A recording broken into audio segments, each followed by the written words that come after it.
Bonjour à toutes et à tous. Nous sommes Kevin Dernel et François Strickers, cofondateurs de Visual Scaling. On a lancé cette série parce qu'on est convaincu d'une chose. L'éducation et la formation sont aujourd'hui, plus que jamais, ce qui est le plus important dans la société comme dans les entreprises.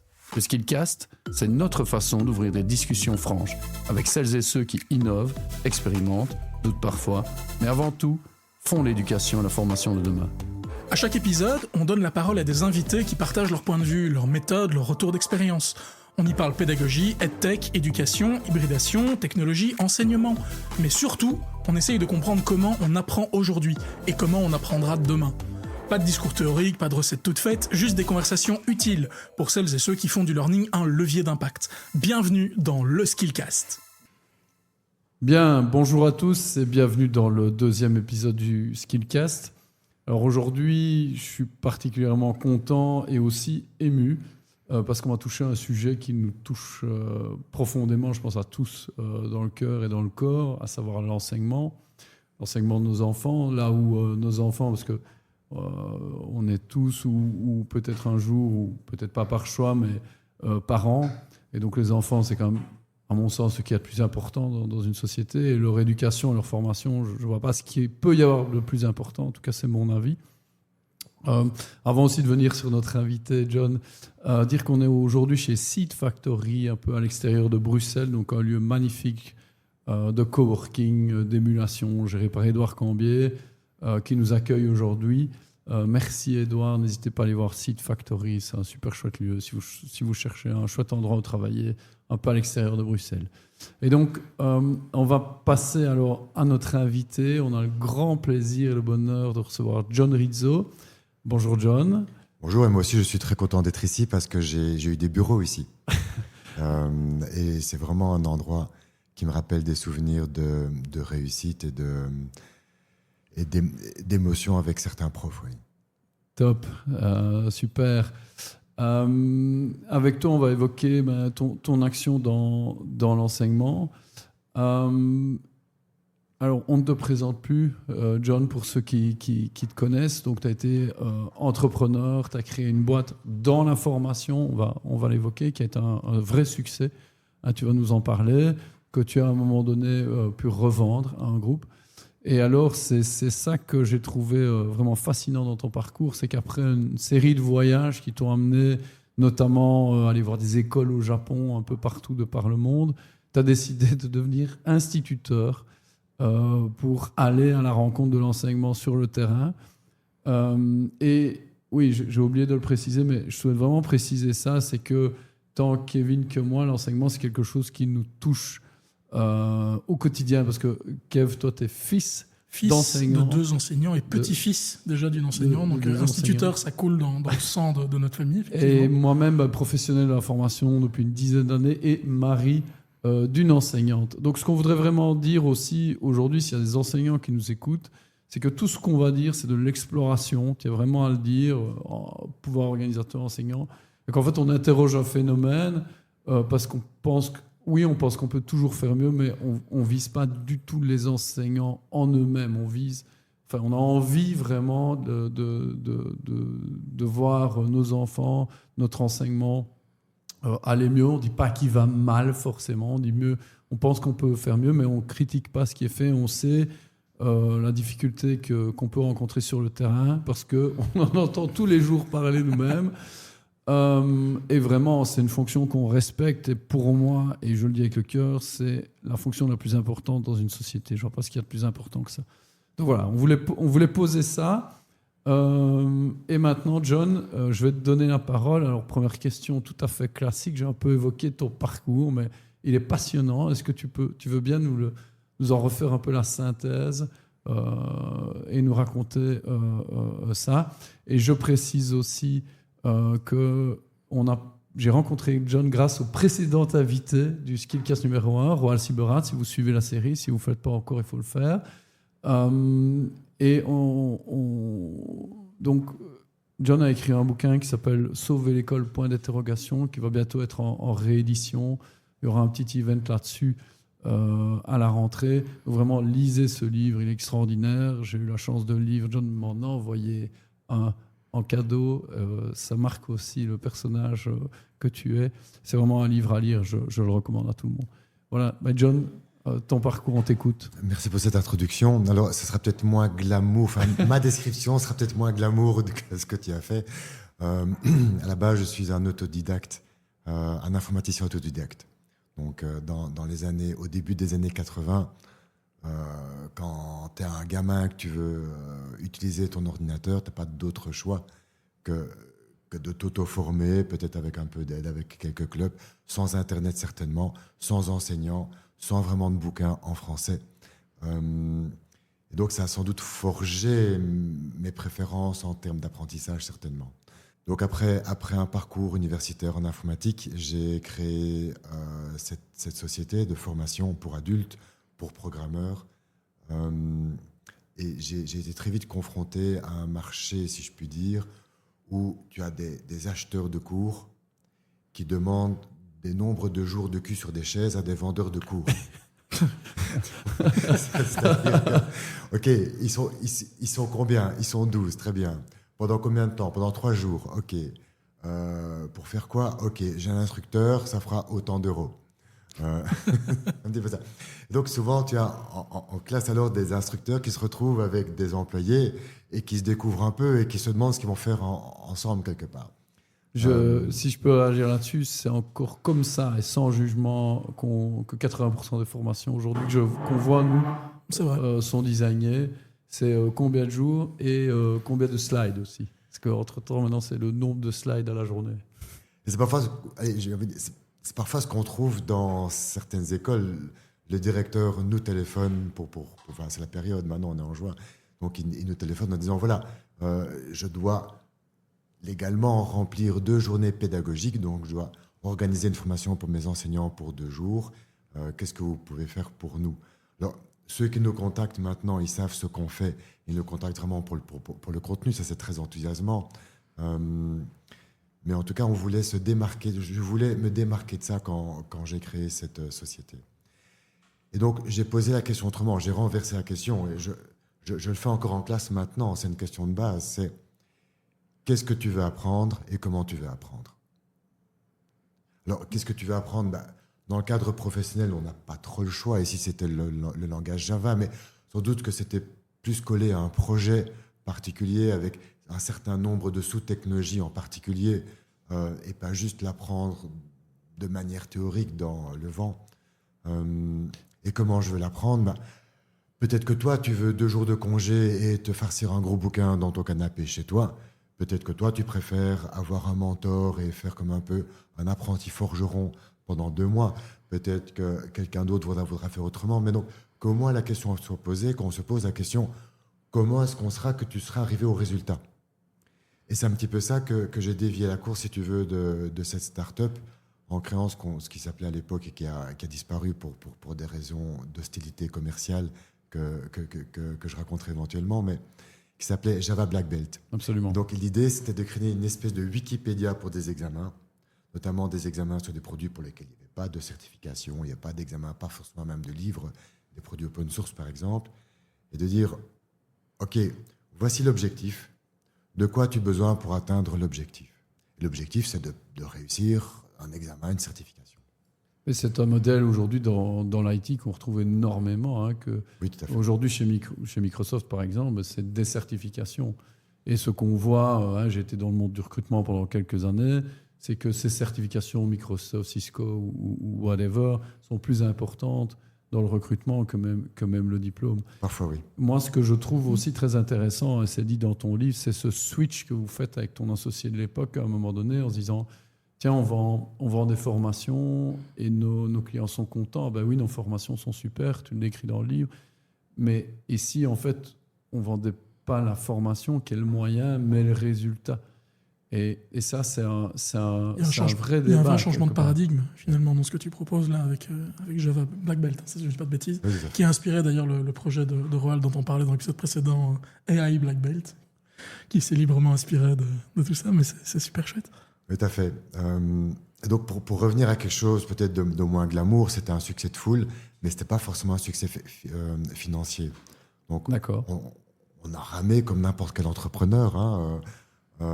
Ça n'a pas toujours été connais. évident, voilà. On connaît, ouais. Recruter des gens, trouver des gens, c'est pas évident. Les licencier, c'est pas évident non plus. Le truc que j'ai eu plus dur à faire en tant que patron dans ma vie, c'est annoncer la mort d'un collègue à l'équipe, par exemple. Super émouvant. Ça m'a pris, pour dire une phrase, ça m'a pris 2-3 minutes.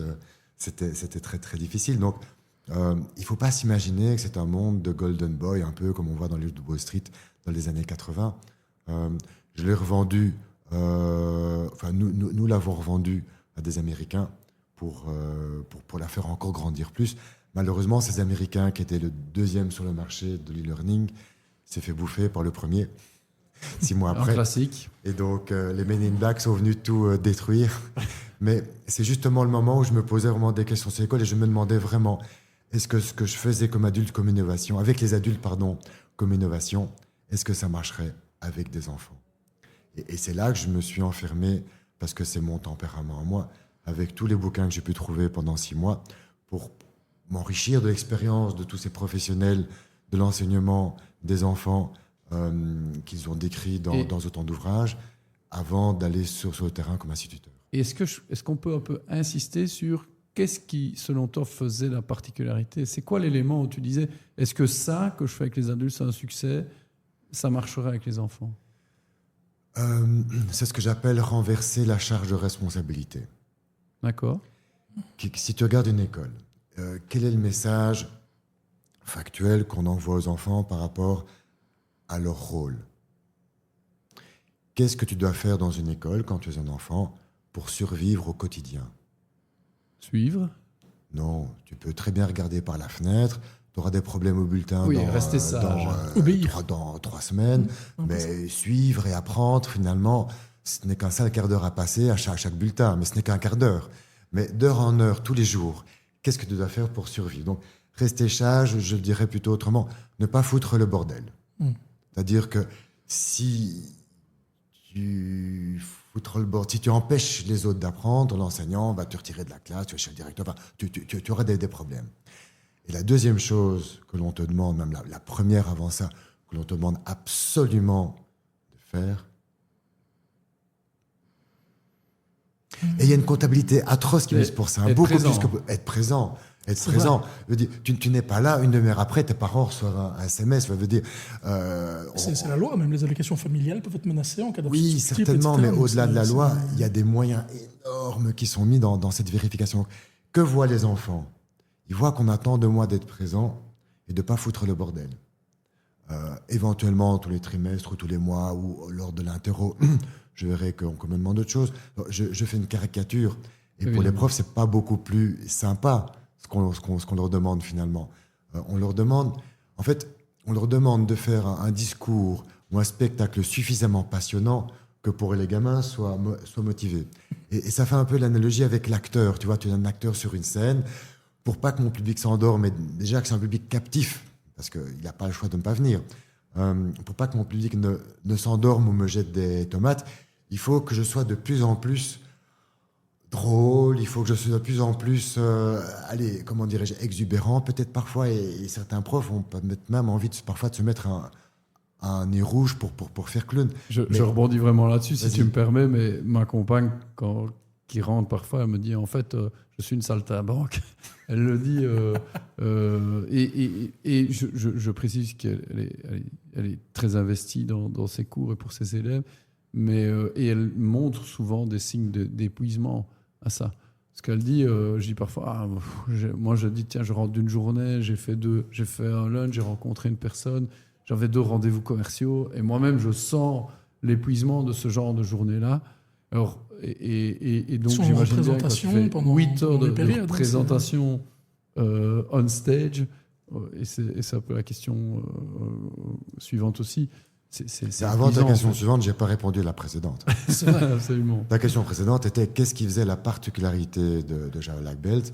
Ma réponse était le renversement de responsabilité. Absolument. J'enchaînais donc sur quel est le rôle classique, avant qu'on renverse cette responsabilité du prof et de l'élève, notamment cette espèce d'atroce attente qu'on met sur les épaules des enseignants d'être assez drôle, assez intéressant, etc. Donc, on peut l'être si ça nous fait plaisir en tant qu'enseignant, et c'est sympa, c'est réjouissant, il faut de l'émotionnel. mais avoir cette espèce d'obligation d'être motivant, je trouve ça très très lourd. Donc, le renversement de la charge de responsabilité, qu'est-ce que c'est ? C'est facile à dire, mais c'est compliqué à faire.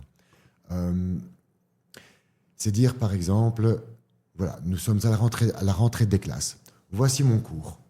Voici un syllabus, comme à l'université, si vous voulez. Voici un manuel scolaire. Voici à quoi ressemble l'examen. Est-ce que l'un d'entre vous est prêt pour réussir cet examen ? Et peut-être que oui. Peut-être qu'il y a des élèves qui étaient très intéressés par l'histoire, par les sciences, et qui pourraient peut-être même déjà réussir cet examen, surtout si on n'exige que 50% de réussite, 50% pour la réussite. Ou peut-être qu'un élève, toi, peut-être que tu es un redoublant à cause d'autres cours, à cause du néerlandais, par exemple, mais qu'en maths, tu étais un tueur et qu'en juin, tu as fait 90% de mon examen. Donc, je te revois pour une année 2 et je te demande, est-ce que tu es prêt à nouveau à réussir mon examen ? Et peut-être que la réponse est oui. Et si la réponse est oui, passe-le. Et puis, on verra ce qu'on peut faire ensemble le reste de l'année. Mais en tout cas, je ne vais pas t'embêter à revoir cette matière que tu connais déjà. Et si la réponse est non, le renversement de responsabilité, c'est dire, allez-y, apprenez. Et quand vous serez prêt, vous me le direz. Alors, c'est une caricature, évidemment, il faut faire ça avec des petites marches d'escalier, morceau de chapitre par morceau de chapitre. Mais alors que l'enseignement était responsable de transmettre la matière au point où les élèves disent « on n'a pas vu ça parce que ça va passer par la bouche de l'enseignant », ici je dis « voilà, la matière est là, nous sommes le 1er septembre, elle est considérée comme vue, même si je ne l'ai pas dite. Si vous avez des questions, si je peux vous aider pour quoi que ce soit, je suis à votre disposition. Maintenant, apprenez. » Et c'est votre responsabilité de me montrer quand vous êtes prêt. On en revient à l'objectif, si tu veux, de Java Black Belt, puisque ta question était là.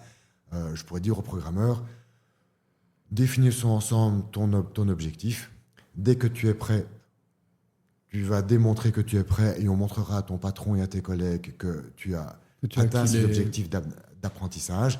En attendant, qu'est-ce que je peux faire pour t'aider ? Et donc, ça veut dire, très concrètement, que vous vendiez de la formation et puis vous avez vendu, alors, de la certification uniquement. Non, c'est-à-dire qu'on vendait plus des accès au logiciel. C'est-à-dire qu'on est passé d'une société de services à une société de produits, si tu veux. Ok. D'accord. Des accès au logiciel de certification. Oui, et on continue à faire de la formation dans le sens où parfois on pouvait aider à distance, ou voilà, où on organisait une communauté en ligne de membres, de programmeurs qui voulaient aussi aider leurs compatriotes, si tu veux, une communauté d'entraide où tu pouvais recevoir de l'aide. On voit ça beaucoup maintenant sur les réseaux, mais à l'époque, ça n'existait pas. C'est vrai, quand tu vois la période à laquelle on a fondé ça, il y avait quelque chose de très novateur. Aujourd'hui, c'est assez ordinaire d'avoir une communauté en ligne qui s'entraide sur un sujet. C'est comme ça, à titre personnel, que j'ai appris à faire de la vidéo. C'est merci à YouTube et à quelques forums de passionnés. Mais tu l'as fait 20 ans avant que ça devienne normal. Donc c'est vraiment impressionnant pour ça. Une autre question qu'on se pose, dont tu passes de start-upper, entrepreneur, revendeur à enseignant. Quand on a un regard d'entrepreneur et qu'on arrive dans l'école, cette grande institution, qu'est-ce que toi tu voyais ? Quelle conclusion tu pouvais tirer ou plan d'action qui te venait à l'esprit qu'à ton avis, la personne qui... parce qu'on sait que les parcours d'enseignants sont toujours fort monolithiques, en tout cas c'est vrai en Belgique aujourd'hui, que l'enseignant ne voit pas ou ne voit peut-être plus, ou le pouvoir organisateur, donc l'instance qui est derrière, puisqu'on sait qu'il y a plusieurs réseaux, le pouvoir organisateur ou le directeur d'école. Et qu'est-ce qu'amène le regard d'entrepreneur ? Alors j'ai une petite idée, mais ça m'intéresse. Je vais pas du tout influencer ta réponse, puisque faisant de la consultance dans pas mal d'environnements et dans des environnements de formation, j'ai peut-être une petite idée, je me permettrai de réagir, mais c'est à toi que la question est posée. Donc tu vas noter ton idée sur la feuille et puis on compare. Alors, avant d'être un entrepreneur, n'oublions pas que je suis un informaticien. C'est-à-dire un humain assez autiste en termes de relations interpersonnelles que pour préférer passer des heures à chercher dans du code où il manque un point-virgule, qu'à relationner avec ses semblables. Donc c'est clair que je ne suis pas du tout ceinture noire de communication. Donc quand j'entre dans une classe, je préfère le prendre au niveau de la classe que dans une école ou le système. Parce que je rentre beaucoup maintenant encore dans des classes pour faire du coaching, par exemple. Quand j'entre dans une classe, je le vois sous un aspect système, sous un aspect, je vais dire, systémique. Là où certains verraient des humains, des enfants, des rires, des émotions, moi je vois des process. C'est un peu triste, mais c'est comme ça que je fonctionne. Et donc la première chose qui me saute aux yeux, parce que dès que je rentre, il y a 10 gyrophares au moins qui clignotent. Je vois une dizaine de choses que je changerais. Souvent, hein, parce que parfois on m'appelle pour des classes extraordinaires où là, j'ouvre mes yeux juste pour apprendre et je me tais, évidemment. Et souvent, c'est un mixte. J'apprends et en même temps, je vois des choses qu'on peut améliorer. Mais donc, la constante, c'est le temps. C'est-à-dire que, je vais prendre un exemple. Je rentre dans une école et je vois une table dans l'entrée où des jeunes filles vendent du gâteau pour financer leur voyage scolaire.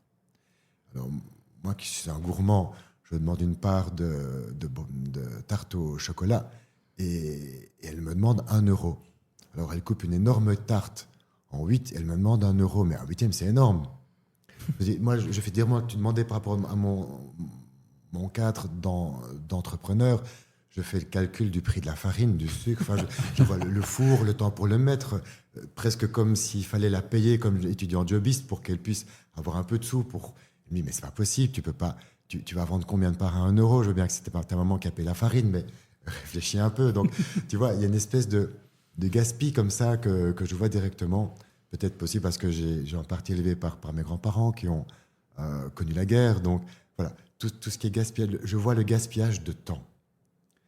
Et de manière générale, quand je vois une école ou une classe où les élèves perdent moins de 50% de leur temps, je me dis, waouh, là, on est sur du bon par rapport à ce que je vois d'habitude.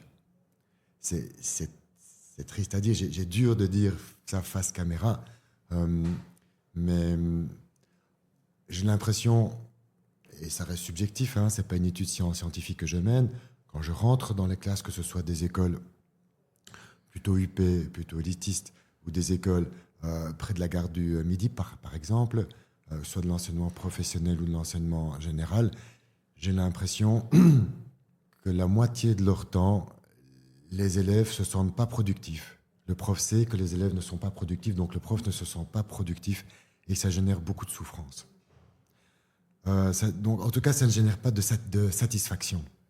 Et j'ai l'impression que parfois, on essaye d'épargner une souffrance immédiate, ou en tout cas un effort immédiat, pour peut-être soigner une relation, parce que les élèves sont tellement pas motivés, ou on ne sait pas quoi faire, parce qu'ils ont tellement d'écart entre eux qu'on ne sait pas très bien par quelle boule prendre. Mais si je regarde ce que fait chaque élève, en moyenne, je vois moins de 50% d'apprentissage satisfaisant. Et quand tu sais que le salaire des enseignants dans un pays occidental, c'est au moins 80% du budget de l'État, oui, je vois cet argent qui part par les fenêtres. Donc, quand on me parle d'économie, moi, je rigole. Enfin, je veux dire... C'est vrai que c'est à 50% de perte sur oui, si on fait un rapport de productivité. La dette de la Fédération Wallonie-Bruxelles, de la Communauté française, a quadruplé depuis la sortie de mon livre. Et dans mon livre, j'étais déjà complètement tétanisé devant un tel gouffre qui s'accumule, en fait. Et donc, je ne sais pas du tout comment on va en sortir, mais quand je rentre dans une classe, je vois de la souffrance engendrée par la perte de temps. Si je peux me permettre, c'est marrant que tu dises ça, parce que je vais faire un parallèle avec le people management que je connais bien pour avoir humblement dirigé des équipes pendant 20 ans, donné des séminaires en leadership, en comment je gère mon équipe. On parle souvent de management by objectives, par objectif, à l'opposition de présentiel.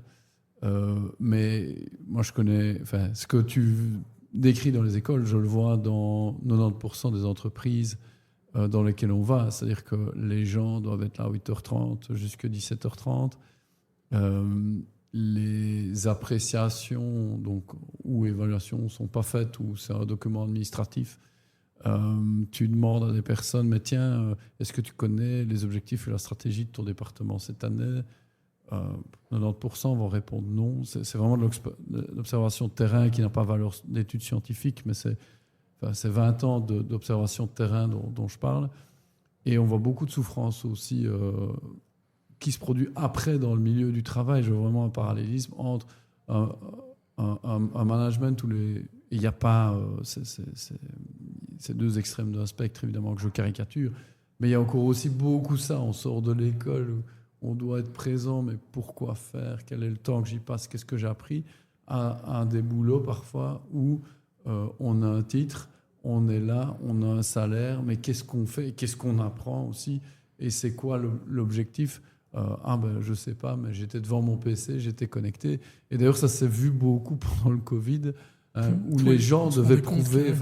J'ai eu une entreprise où une amie qui est employée là-bas m'a dit en fait, je dois prouver que je suis devant mon PC de 9 à 12. Et en fait, il y a un logiciel qui fait que quand je tourne trop la tête à gauche, je n'y suis plus. Et donc, on peut m'enlever de mon salaire. Et qu'est-ce que tu fais ? Elle me disait, écoute, je vais être honnête avec toi, je joue au solitaire. Parce que je n'ai rien à faire. Voilà, c'est vrai que le parallèle est intéressant, parce que quelque part, un enfant dans une classe à l'école primaire qui va subir, on va dire, une leçon de mathématiques, où il va juste aborder un petit point, un micro-point du long programme de l'année, avec comme seule finalité de réussir à faire telle petite chose à la fin, c'est noyé dans un truc, il ne comprend pas pourquoi il le fait, comment ça se relie au reste de tout l'ensemble. Et c'est le même problème pour un employé qu'une fiche de poste restrictive, un micromanagement qui lui dit aujourd'hui tu vas faire 10 fois ce truc, il ne sait pas pourquoi il le fait, ni rien, il y a une perte de sens, quoi. Quelque part, la motivation et le sens ont l'air d'être liés. Oui, tout à fait, mais avant de nous engouffrer dans la motivation et le sens, je tiens quand même à recadrer ce qu'on est en train de dire. D'accord. Désolé, mais je vois tellement de souffrance dans les écoles. Il y a le nombre de profs qui sont venus vers nous quand on va former, les larmes aux yeux en disant à quel point ils n'en peuvent plus, à quel point ils mouillent leur chemise, à quel point ils travaillent dur, et tu le vois avec ton épouse, tu le vois avec ta famille. Donc c'est énormément de boulot, mais dans un système en crise en fait. Donc c'est pas du tout l'idée de jeter la pierre aux enseignants en disant qu'ils ne font rien, qu'ils jouent au solitaire sur leur PC. C'est pas ça du tout. C'est pas ça la perte de temps que je vois. La perte de temps, c'est de faire quelque chose qui ne sera pas porteur d'apprentissage. Par exemple... Je voudrais juste réagir en disant que pour moi, l'ami employé que je cite, elle est l'élève de l'entreprise. Elle n'est pas l'enseignant dans mon esprit. Juste préciser ça. Oui, c'est vrai que... Donc l'enseignant, alors si je fais le parallélisme, c'est le management. Qui est D'accord, oui. Je voulais juste dire ça. Le manager et l'élève, c'est... Donc voilà, moi je vois un système en crise où les enseignants souffrent, où les élèves souffrent. Et c'est pas l'exception qui confirme la règle. Je veux dire, il y a évidemment des endroits où ça se passe très très bien. Il y a des classes où ça se passe bien, il y a des profs qui sont heureux dans leur basket, etc. Mais ce que je vois de manière globale, c'est une grande souffrance. Et quand je demande aux enseignants pourquoi, bon, à part tous les affres institutionnels qui sont hors de leur contrôle, quel que soit le pays, c'est mes élèves ne sont pas motivés par le scolaire. Voilà, c'est une espèce de prêche carcérale que je dois faire. Et ils n'ont pas le niveau. C'est-à-dire qu'ils ont des niveaux très différents. Et je ne sais pas très bien à quel niveau m'ajuster. Et en tout cas, ils n'ont pas le niveau de l'examen, peut-être de l'examen d'État qu'on m'impose par rapport au programme à la fin de l'année. Et ça, c'est une espèce de schizophrénie, quelque part, qui les met dans un sentiment d'impuissance apprise. Ils voient bien qu'ils ne vont pas y arriver. En tout cas, à valider toutes les exigences qu'on attend d'eux, c'est-à-dire être suffisamment intéressant que pour motiver leurs élèves, plus est qu'on puisse motiver quelqu'un, je ne le vois pas comme ça. Et en même temps que leur plan de pilotage, parce que c'est fort à la mode maintenant chez nous en fédération Wallonie-Bruxelles, on demande aux écoles de dire c'est quoi vos buts, c'est quoi les axes principaux pour vous.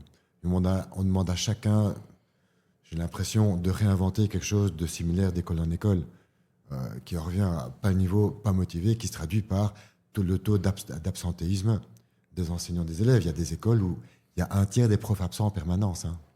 pas le maintenir tout le temps, mais je veux dire, ça tourne. Et la réussite aux examens d'État, la réussite au CAD, au CEB, etc.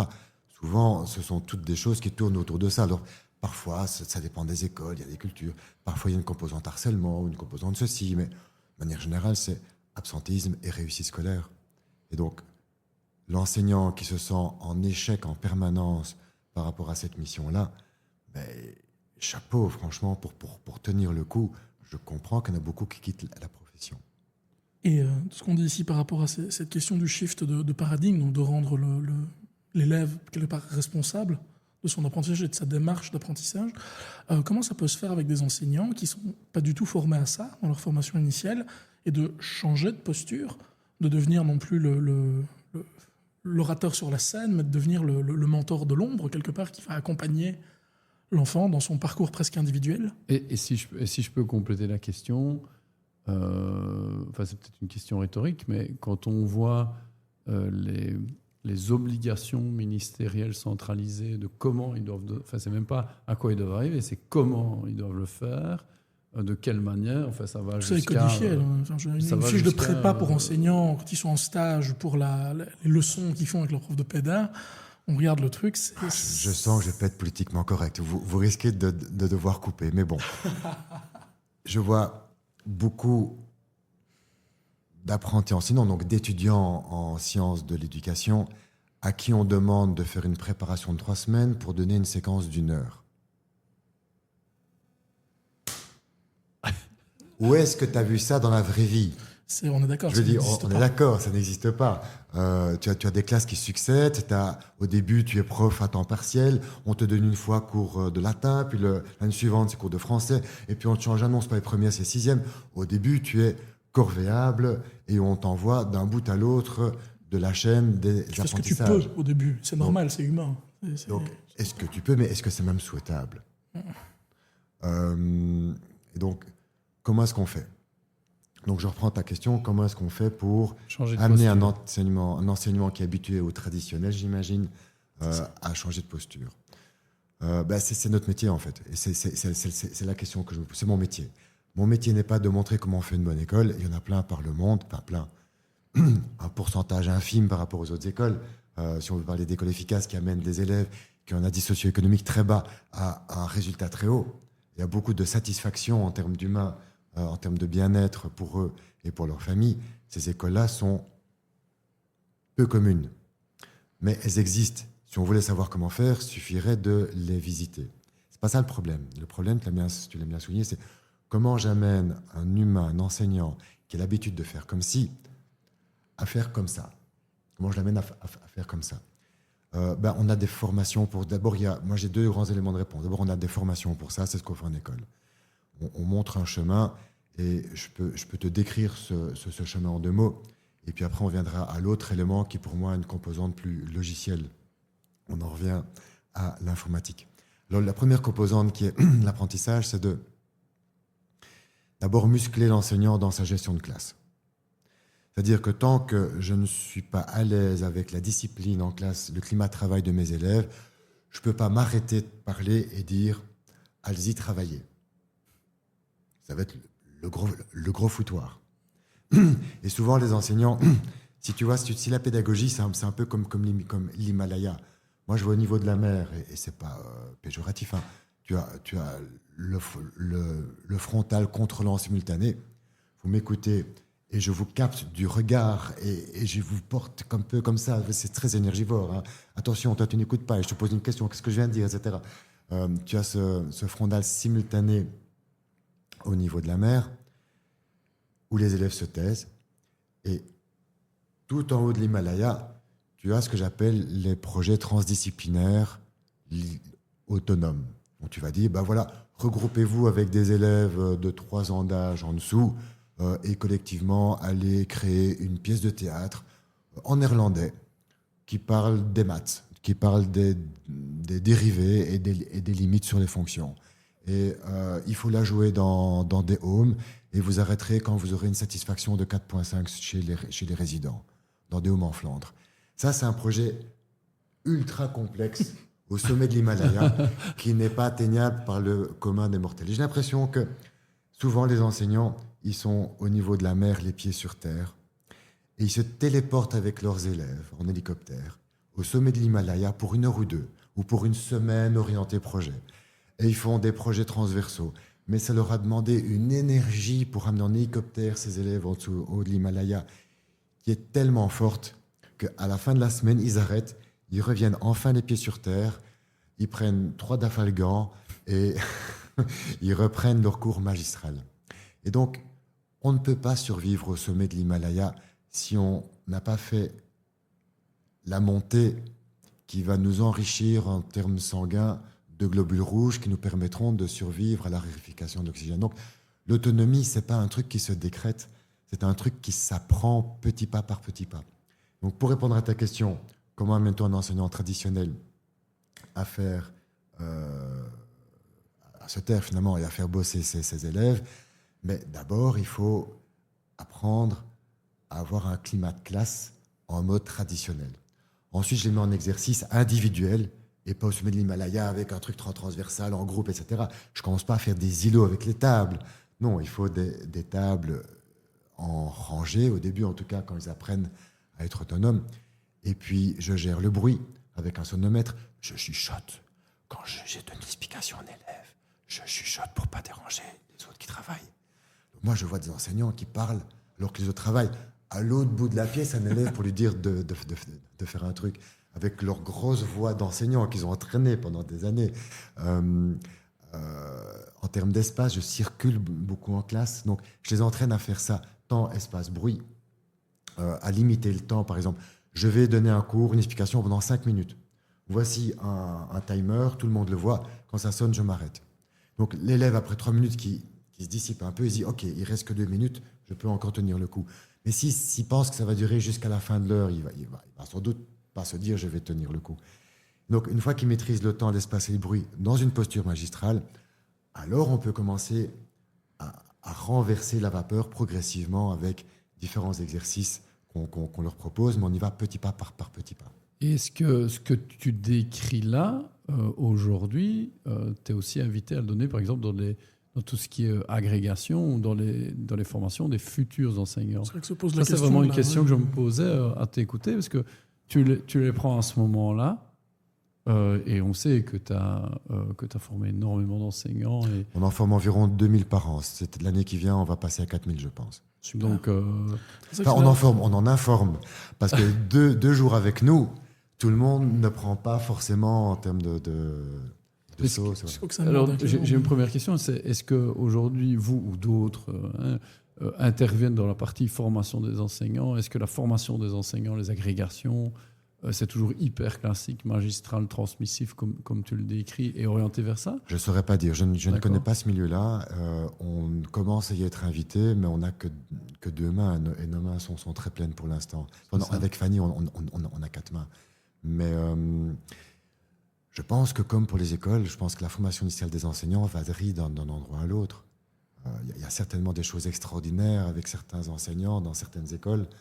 De manière globale, j'ai l'impression, en tout cas, ce que moi je vois et ce que j'entends, c'est beaucoup d'enseignants qui ont parfois 1 an d'expérience, parfois 30 ans d'expérience, qui nous disent « Oh mon Dieu, si on m'avait dit ça lors de ma formation initiale, en début de carrière, qu'est-ce que ça aurait été plus simple pour moi ?» Ben oui. Et on ne dit pas grand-chose, et on n'a rien inventé. On compile des pratiques validées par la science, d'une manière à faire un trajet, comme tu dis, qui amène du traditionnel vers de l'autonomisant pour les élèves et pour le prof, quelque chose de moins fatigant quelque part que de porter ses élèves à bout de discours, et qui ont été inventés ces 100 dernières années, pas par nous. C'est juste le cocktail et le chemin, si tu veux, qui est novateur. Mais on n'a rien inventé. Et ça fait certainement une bonne centaine d'années que l'éducation nouvelle d'entre-deux-guerres, puisque après la guerre 14-18, il faut imaginer les salles de classe, quasiment tous des orphelins de père. Hein. Donc cette souffrance qui émane de ces classes d'orphelins, où on se dit plus jamais ça. Les enseignants qui sont confrontés à ça, ils se disent plus. Ben oui, plus jamais ça. Donc là, on a des De Crowley, des Montessori, des Freinet qui émergent, des Dewey, etc. Pour les États-Unis, avec cette intention de revenir à de l'humain, mais sans doute aussi à de l'efficacité. Mais la question, c'est pourquoi est-ce que ça n'a pas pris? Moi, c'est une grande question encore dans mes lectures. Mais pourquoi est-ce que tout le monde ne fait pas comme ils disent alors qu'ils l'ont dit il y a 100 ans? Et ça m'en vient. Alors, j'en viens à mon deuxième élément de réponse de ta question initiale. Désolé, je suis tenace sur ta question. On notera que John est très attaché à bien répondre à nos questions. C'est chouette. Parce qu'elle vise juste, elle vise tellement juste. Donc le premier élément, c'était le chemin du traditionnel pour l'enseignant vers un renversement de charge de responsabilité. Le deuxième élément de réponse, c'est le logiciel. Pourquoi ces ténors qui étaient bien plus, à mon avis, inspirants que moi? Moi, je ne suis qu'un informaticien qui parle des machines, mais eux, ils ont quand même inspiré des foules. Il suffit de revoir les débats parlementaires de l'époque où on s'est dit qu'on a changé, comme tu dis, l'agrégation, qu'on a changé la formation initiale des enseignants pour mettre tout ça dedans. Donc il y avait un vrai engouement populaire pour ça. Et putsch. En France Pourquoi? Et en Belgique, ça? Mais oui, partout. Pourquoi? Partout dans le monde, ça retombe. Pourquoi? Parce que c'est plus compliqué. Porter une classe où je mets les élèves en mouvement, chacun à son niveau, avec de l'entraide entre élèves, sans que ce soit le bordel, rappelez-vous. Oui. Vous pouvez parler entre vous, mais pas jouer au solitaire. Hein, bah oui. Ça va me rester. Ça va te rester. Hein. C'est plus compliqué à gérer. Quand j'ai des extrêmes dans une classe, et c'est ce que les profs ont maintenant, on parle du tronc commun et on débat. Jusque 15 ans, jusque pas 15 ans. Mais on s'en fout, en fait. C'est pas ça le problème. Tout le monde élude le problème. Le problème, c'est qu'on va retrouver en première secondaire, donc à 12 ans, les mêmes élèves qui ont eu 20% en maths à leur CEB, et dans toutes les matières d'ailleurs, qui ont raté leur CEB, avec ceux qui ont fait 90%.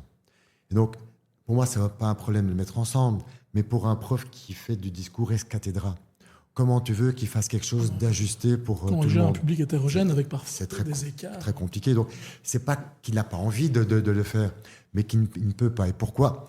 Parce que quand toi, tu es juste capable de décoder 8 vies à la plage, et que toi, tu lis Harry Potter, je ne peux pas vous donner le même livre à lire. Je ne peux pas vous donner les mêmes fractions à faire. Je ne peux pas vous donner les mêmes expériences scientifiques même. Vous n'avez pas le même vocabulaire, le même nombre de mots dans votre vocabulaire, par exemple. Et donc, si je dois donner une tâche pertinente à chacun, tu imagines la bureaucratie pour le suivi de ça. J'en ai 20, j'en ai 30 je ne suis pas un prof particulier. J'en ai 35 dans ma classe en France, c'est de la folie. Et j'en ai un qui a des problèmes de troubles du comportement. J'en ai un autre qui est dissocié, je dois penser à lui mettre la faute intercale 14. Ça fait le lien avec la question qui vient, c'est comment on gère ces profils-là? Mais ils le gèrent comme ils peuvent, c'est-à-dire pas beaucoup à mon avis, en fonction du nombre d'élèves qu'ils ont, en fonction de la difficulté du climat de travail. Mais donc, comment tu veux faire? En fait, tu peux le faire, je l'ai fait, Fanny le fait. Mais cela demande une énergie et une technicité de dingue. On peut le faire, c'est possible. Mais comment le faire avec un prof lambda, un prof normal, qui n'est pas enrichi aux stéroïdes, qui n'est pas coaché tous les jours? Comment est-ce qu'on fait? Pour moi, la réponse, c'est un logiciel. Parce que suivre comptablement qui fait quoi, quand et pour combien de temps, ça, un software, c'est neurologiquement pas possible. Mais un logiciel peut le faire. Oui. Et alors, le prof se concentre sur l'humain, sur la motivation, sur « tiens, t'as pas l'air d'aller bien ». Et je vais très dur, hein. Peut-être que ton père alcoolique a retapé sur ta mère hier soir et qu'elle est à nouveau aux urgences. Et on doit pouvoir parler de ça, parce que je ne peux pas te parler de fractions, ça ne va pas rentrer maintenant. C'est pas le moment. C'est pas le sujet. Mais je ne peux pas prendre les 3 minutes qu'il faut pour accueillir éventuellement ce que tu as à déposer par rapport à ça, si toi, tu n'es pas occupé. Et comment je fais pour t'occuper en même temps si tu n'as pas la même assiette? Et donc, avec un logiciel, on n'a pas encore prouvé, puisqu'un tel logiciel n'existe pas, on peut en reparler après si tu veux. Mais ça me paraît pas scalable, ça me paraît pas faisable avant la fin de ma pension, sans logiciel, ce changement de posture. Mais je voudrais rebondir sur ce que tu dis, sur des éléments que tu as dit. Je vais encore faire le parallélisme avec le management dans le monde professionnel, mais parce que j'y vois vraiment un parallélisme. Donc, j'ai formé pas mal de jeunes managers au leadership. Et c'est une chose que je leur disais toujours, tu ne peux pas accueillir un membre de ton équipe un matin pour lui faire un feedback d'amélioration si tu ne sais pas dans quel trip il est.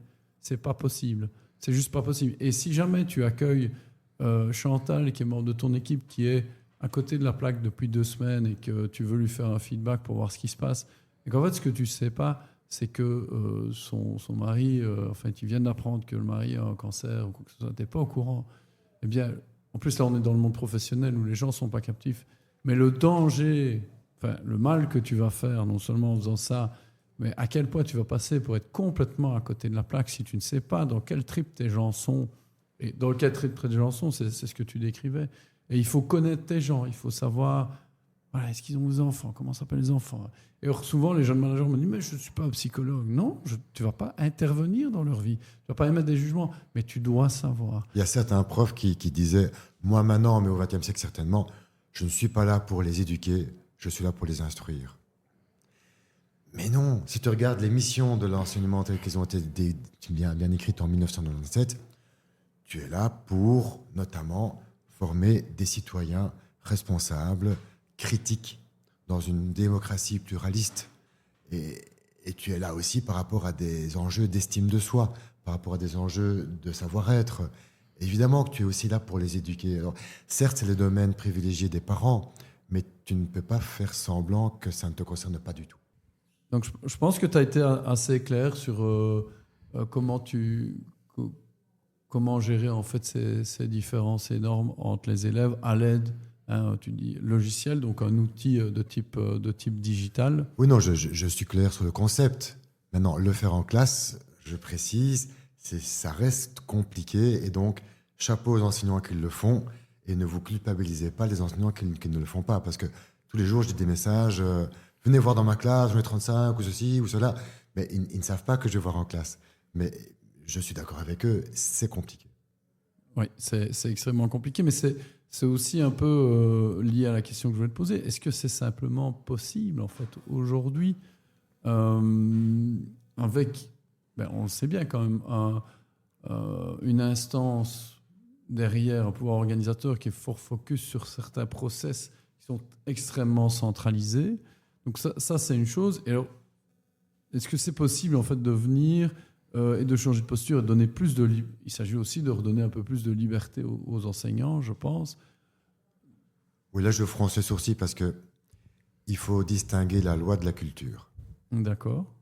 Je pense que les enseignants, en tout cas en Belgique et dans beaucoup de pays que je vois, ont une énorme liberté légale pédagogique de donner cours comme ils l'entendent, du moment que le résultat est là à la fin. Là où je vois beaucoup moins de liberté, c'est culturel. Par exemple, il y a cette espèce d'omerta qui dit en Belgique, beaucoup moins en France, en Belgique, où si tu es un bon prof, si tu as fait toi-même ton support de cours, donc ton syllabus, et si tu as souffert pour le faire parce que je ne vais pas te passer le mien. Et donc, il y a même des inspecteurs qui demandent où sont tes notes de cours que tu as faites toi. J'ai même été dans une école récemment où la direction avait interdit les manuels scolaires. Et donc... Voilà. Donc, en termes de liberté, je pense que l'enseignant a souvent beaucoup plus de liberté que ce qu'il imagine. D'accord. Donc, je ne m'inquiète pas du cadre légal de cette liberté. On ne parle pas de faire quelque chose de fantasmagorique. Moi, je ne remets pas les programmes en question. D'accord. Oui, on va faire des maths pour faire des maths. Oui, on va faire de la conjugaison pour faire de la conjugaison. Oui, on va faire des équations stoichiométriques pour faire des équations stoichiométriques. OK. Je ne dis pas que ce n'est pas une bonne idée de revoir le programme, mais ce n'est pas mon combat. Okay. Et donc, dans ce cadre de démocratie qui a décidé avec des élus de ce qu'on allait enseigner à nos enfants, je pense que l'enseignant a beaucoup de liberté pédagogique. OK. Et donc, ça m'amène à là où je voulais en arriver. Donc, pourquoi, à ton avis, donc on parle d'une solution logicielle pour accompagner les enseignants, on la garde... on y reviendra à cette solution, mais aussi, tu dis beaucoup de liberté pédagogique, recréer son cours. Pourquoi est-ce que le processus de ce qu'on appelle, nous, dans la formation professionnelle, la curation, donc, on explique ça beaucoup à nos clients, donc, c'est-à-dire utiliser ce qui existe déjà, en fait, que ce soit online ou présentiel, avant de créer vous-même, utiliser ce qui existe déjà. Et je fais un parallèle avec ce que j'ai vécu quand j'étais responsable de centre de formation et qu'on avait... donc c'est un centre de formation, je vais prendre l'exemple des langues, donc un module anglais A1, c'est un module anglais A1 pour atteindre... A1, c'est une référence à un test qui s'appelle l'ELAO, European Language Assessment, donc qui est reconnu dans toute l'Europe sur les niveaux de langue. On peut le critiquer, mais c'est quand même assez valable. C'est un standard, en tout cas. C'est un standard. Donc, c'était organisé anglais A1, A2, B1, B2, C1. On est tout à fait autonome dans la langue, dans n'importe quel contexte professionnel. B1, c'est le niveau de base en contexte professionnel. Et donc, j'avais une équipe de formateurs, j'avais dit, mais les gars, on va digitaliser grâce à ce qui est LMS et on va créer des contenus, en fait, et vous allez les partager. Et là, alors là, on est dans un contexte de formation professionnelle. Mais comment je vais donner quelque chose que je n'ai pas créé moi-même ? C'était pas possible. Alors, on y est arrivé. C'était une gestion du changement. Et aujourd'hui, dans des projets de formation professionnelle, ça reste compliqué. Mais pour des raisons différentes. Je pense que c'est pas la même raison profonde qui justifie ces deux. On arrive au même résultat, mais pas par le même chemin. C'est surtout que derrière, il y a un management qui compte les sous, là, dans les entreprises. Alors qui dit, non, les deux gars là, qu'on a engagés pour nous aider nous disent que ça existe déjà, donc on va réutiliser ça, vous allez réutiliser ça, on produira nous-mêmes uniquement ce qui est nécessaire. Mais pourquoi dans l'enseignement, aujourd'hui, et c'est le syndrome de la photocopie que tu décris dans ton livre, pourquoi on n'arrive pas à mieux exister les ressources existantes ? Alors, je cite toujours l'exemple de la Khan Academy, que je connais bien. Tu diras ce que tu en penses, on aime, on n'aime pas, mais c'est quand même utilisé massivement. Il y en a plein d'autres, mais pourquoi on n'arrive pas à plus utiliser ce qui existe déjà, comme tu le dis, et à arrêter de produire et préparer ces cours, chacun dans son coin, et utiliser plutôt ce qui existe déjà, comme on peut le faire dans d'autres secteurs. Sans même aller dans l'innovation, simplement le manuel scolaire, qui a l'air d'être Et beaucoup moins se concentrer sur la préparation, mais sur la relation et sur l'atteinte des objectifs. Recadrons un petit peu quand même par rapport à ce que je vois en classe. Je vois quand même pas mal d'usage de manuels.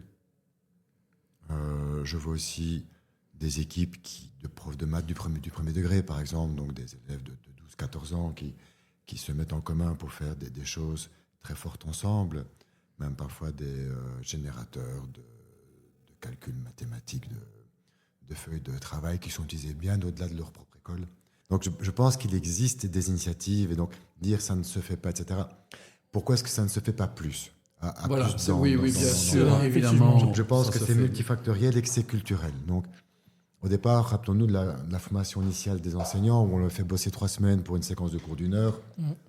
On leur montre quand même qu'on attend ça d'eux de faire leur cours. Ensuite, j'ai des directeurs d'école qui me disent les profs adorent créer leurs cours. C'est une activité qu'ils aiment beaucoup. S'ils pouvaient être un peu moins face élève et un peu plus en train de créer leurs cours quand ils ont dans une période de leur carrière où ils ont besoin de créer leurs cours, ils seraient demandeurs. Et il y a certains profs qui le font tellement bien que ça se propage au-delà de leur école. Donc même si c'est épuisant quelque part, même s'il y a un côté épuisant, ils s'épuisent à faire quelque chose qu'ils aiment bien. Donc il faut faire gaffe que si on leur retire ce plaisir-là, à ces profs-là, qu'est-ce qu'il leur restera ? Donc je nuance et puis je vais dire exactement l'inverse de ce que je suis en train de dire, je te rassure. Ensuite, il y a une culture du non-partage. C'est-à-dire que comme moi, on m'a fait souffrir quand j'étais jeune pour faire mon propre cours, comme j'ai beaucoup d'émotions dans ce que je porte ici, est-ce que ce serait un sentiment d'injustice quelque part de te le donner comme ça et que toi, que les autres souffrent comme j'ai souffert quelque part, etc. Même s'il n'y a pas de volonté de souffrance, je me dis qu'il y a une volonté de justice et de respect par rapport à mon travail. Okay. Alors que dans l'informatique, par exemple, on est beaucoup plus dans l'open source. Oui. On est beaucoup plus à partager à tout vent des millions de lignes de code qui ont coûté des millions de dollars à produire sans aucune vergogne, et même des sociétés à financer ce code open source en sachant qu'il est open source. Donc j'espère que ça commence à changer, mais je pense que c'est un changement culturel et les changements culturels sont très très longs. Je ne vois pas de raison technique. Alors, par rapport à la photocopie, là je vois une raison plus technique. Je vois deux raisons techniques. D'abord, je vois beaucoup dans des classes de photocopie à trous. C'est-à-dire que la page est remplie, sauf pour des exercices, par exemple, ou une synthèse où il y a des trous entre les flèches et il faut mettre les mots corrects.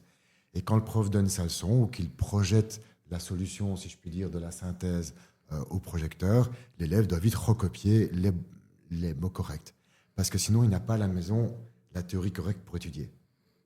C'est une manière de tenir ses élèves quelque part. C'est un peu psychologique. Je ne sais pas si c'est conscient, mais il y a de ça. Et alors, pour les exercices, ce sont des trous à remplir. Une raison économique derrière, c'est qu'alors, quand les trous sont comblés, il faut racheter un nouveau manuel à trous. On ne peut pas réutiliser un même manuel. Moi, je me souviens, quand j'étais jeune, du prêt du livre, il y avait une espèce de réemploi des manuels scolaires, d'élève en élève, d'année en année. Et voilà, mais je ne sais pas si ça existe encore. Le plus jeune d'entre nous, j'ai connu ça dans le second âge, de Chesnay, pour pas la citer, qui était très, on très parle chouette. du prêt du livre, c'est le prêt du manuel scolaire. C'était chaque année, on allait chercher le livre de maths, le livre d'anglais, le manuel, quoi. Et c'était intéressant, parce qu'on pouvait y trouver parfois les annotations du propriétaire précédent, etc., qui parfois nous épargnaient un petit peu comme dans Harry Potter, où il a un vieux livre usagé, il n'est pas content, mais il a des annotations vachement intéressantes dedans. Ouais, ça part en cacahuète. Bon, mon actimat de deuxième était moins passionnant, mais oui, ça existait encore il y a une vingtaine d'années, quoi. Donc, ouais. Tout à fait. Et donc, dans ce syndrome de la photocopie, en fait, il y a une distribution au compte-gouttes. Quand je distribue les feuilles au compte-gouttes et que je projette les solutions au compte-gouttes, j'ai le sentiment d'avoir un contrôle sur ma classe.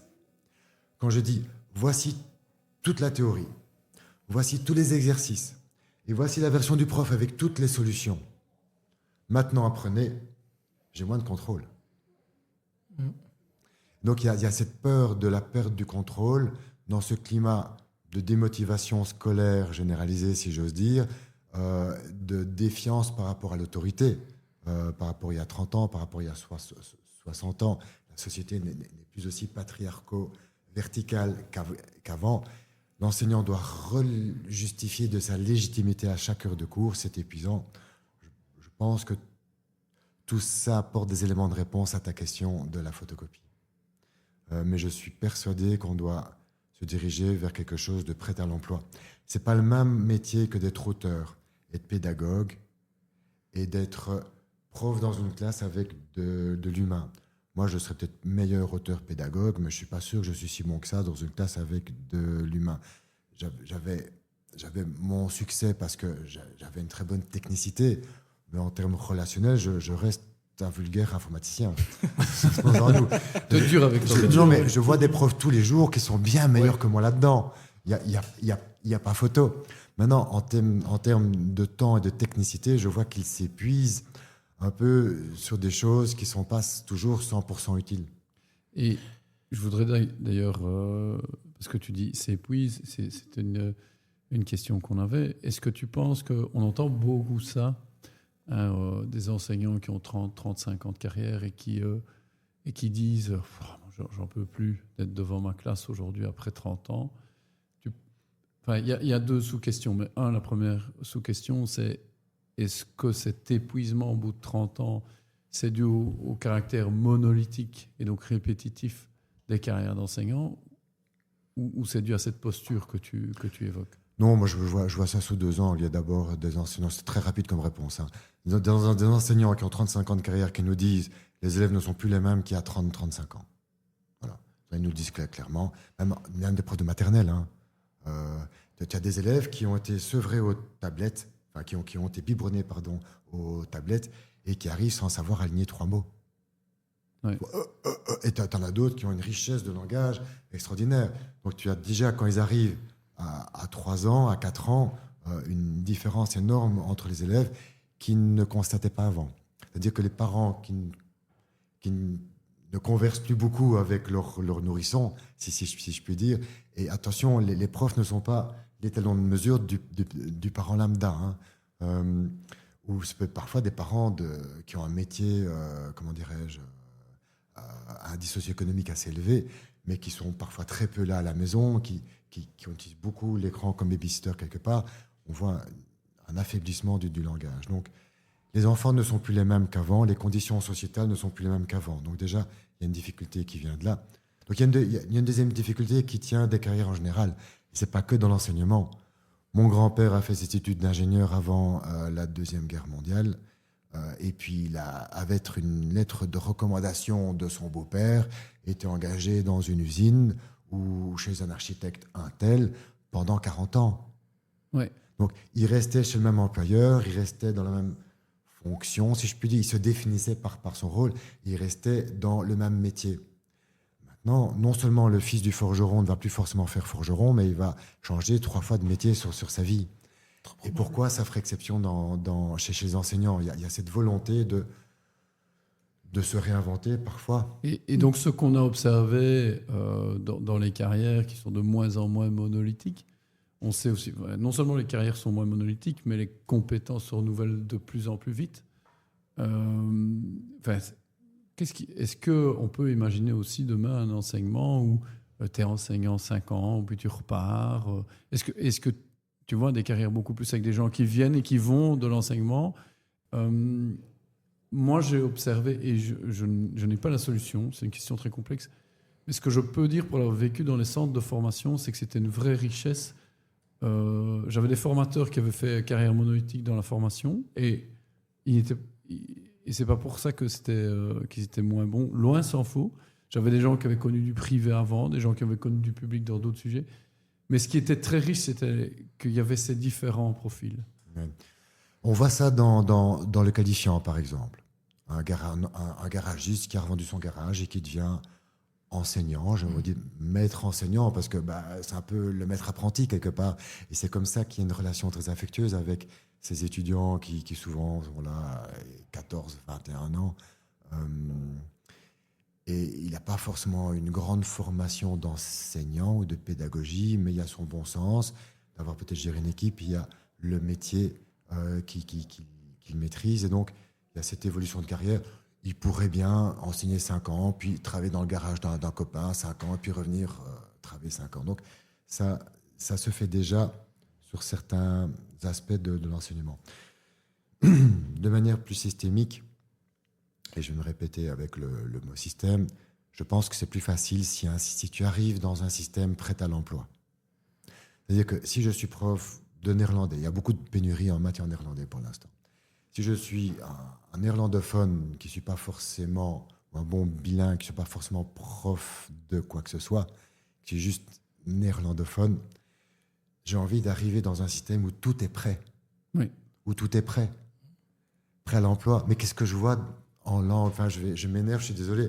Je vais sûrement me faire rosser par des CSA, par des conseillers pédagogiques ou des inspecteurs ou des faiseurs de programmes ou des profs de langue. Mais rarement, dans une classe en néerlandais, et j'en ai vu beaucoup, le prof est capable de dire si un élève maîtrise les 50 mots les plus fréquents de la langue. Je veux dire, on a la leçon aujourd'hui, la cuisine. La semaine prochaine, ça sera les vêtements. Le mois prochain, ça sera la famille. Comment est-ce qu'on dit ça ? Mais avant de dire couteau, fourchette, il y a quand même des mots en termes de fréquence linguistique qui reviennent beaucoup plus souvent.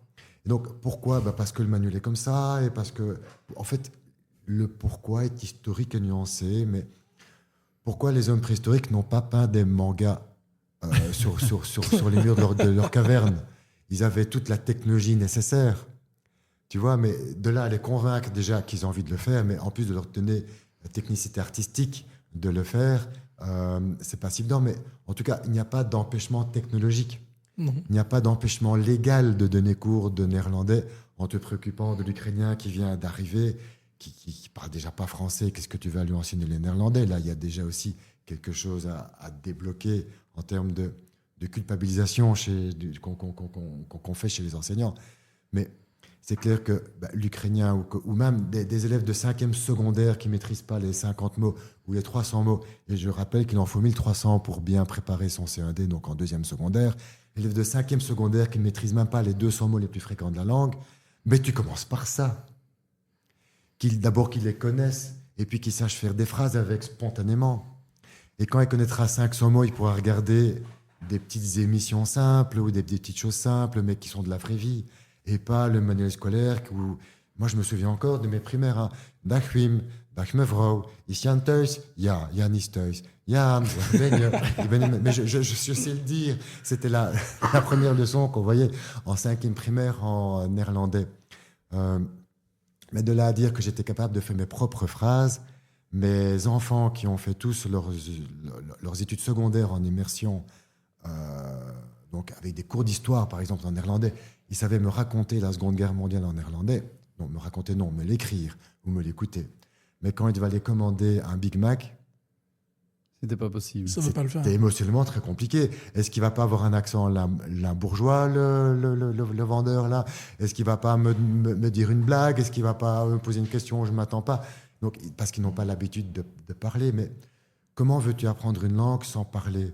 Mais quand tu as 25 élèves et tu vas les faire parler deux minutes à tour de rôle sur 50 minutes, tu vois, il y a quelque chose de biaisé au départ. Donc, si, pour revenir à ta question, le néerlandophone qui n'est pas prof, on le met dans le système actuel scolaire sans que tout le système pédagogique de l'apprentissage de néerlandais ne soit prêt à l'emploi, aussi prêt à l'emploi qu'un jeu vidéo, hein, je ne parle pas d'un quiz-Z qu'il faut remplir nous-mêmes, ou aussi prêt à l'emploi que la Khan Academy pour les maths. Comment tu veux qu'il ne souffre pas? Oui, et on voit... C'est vrai que c'est un problème, ça. Et on voit énormément de gens... je l'ai vécu personnellement avec mon père.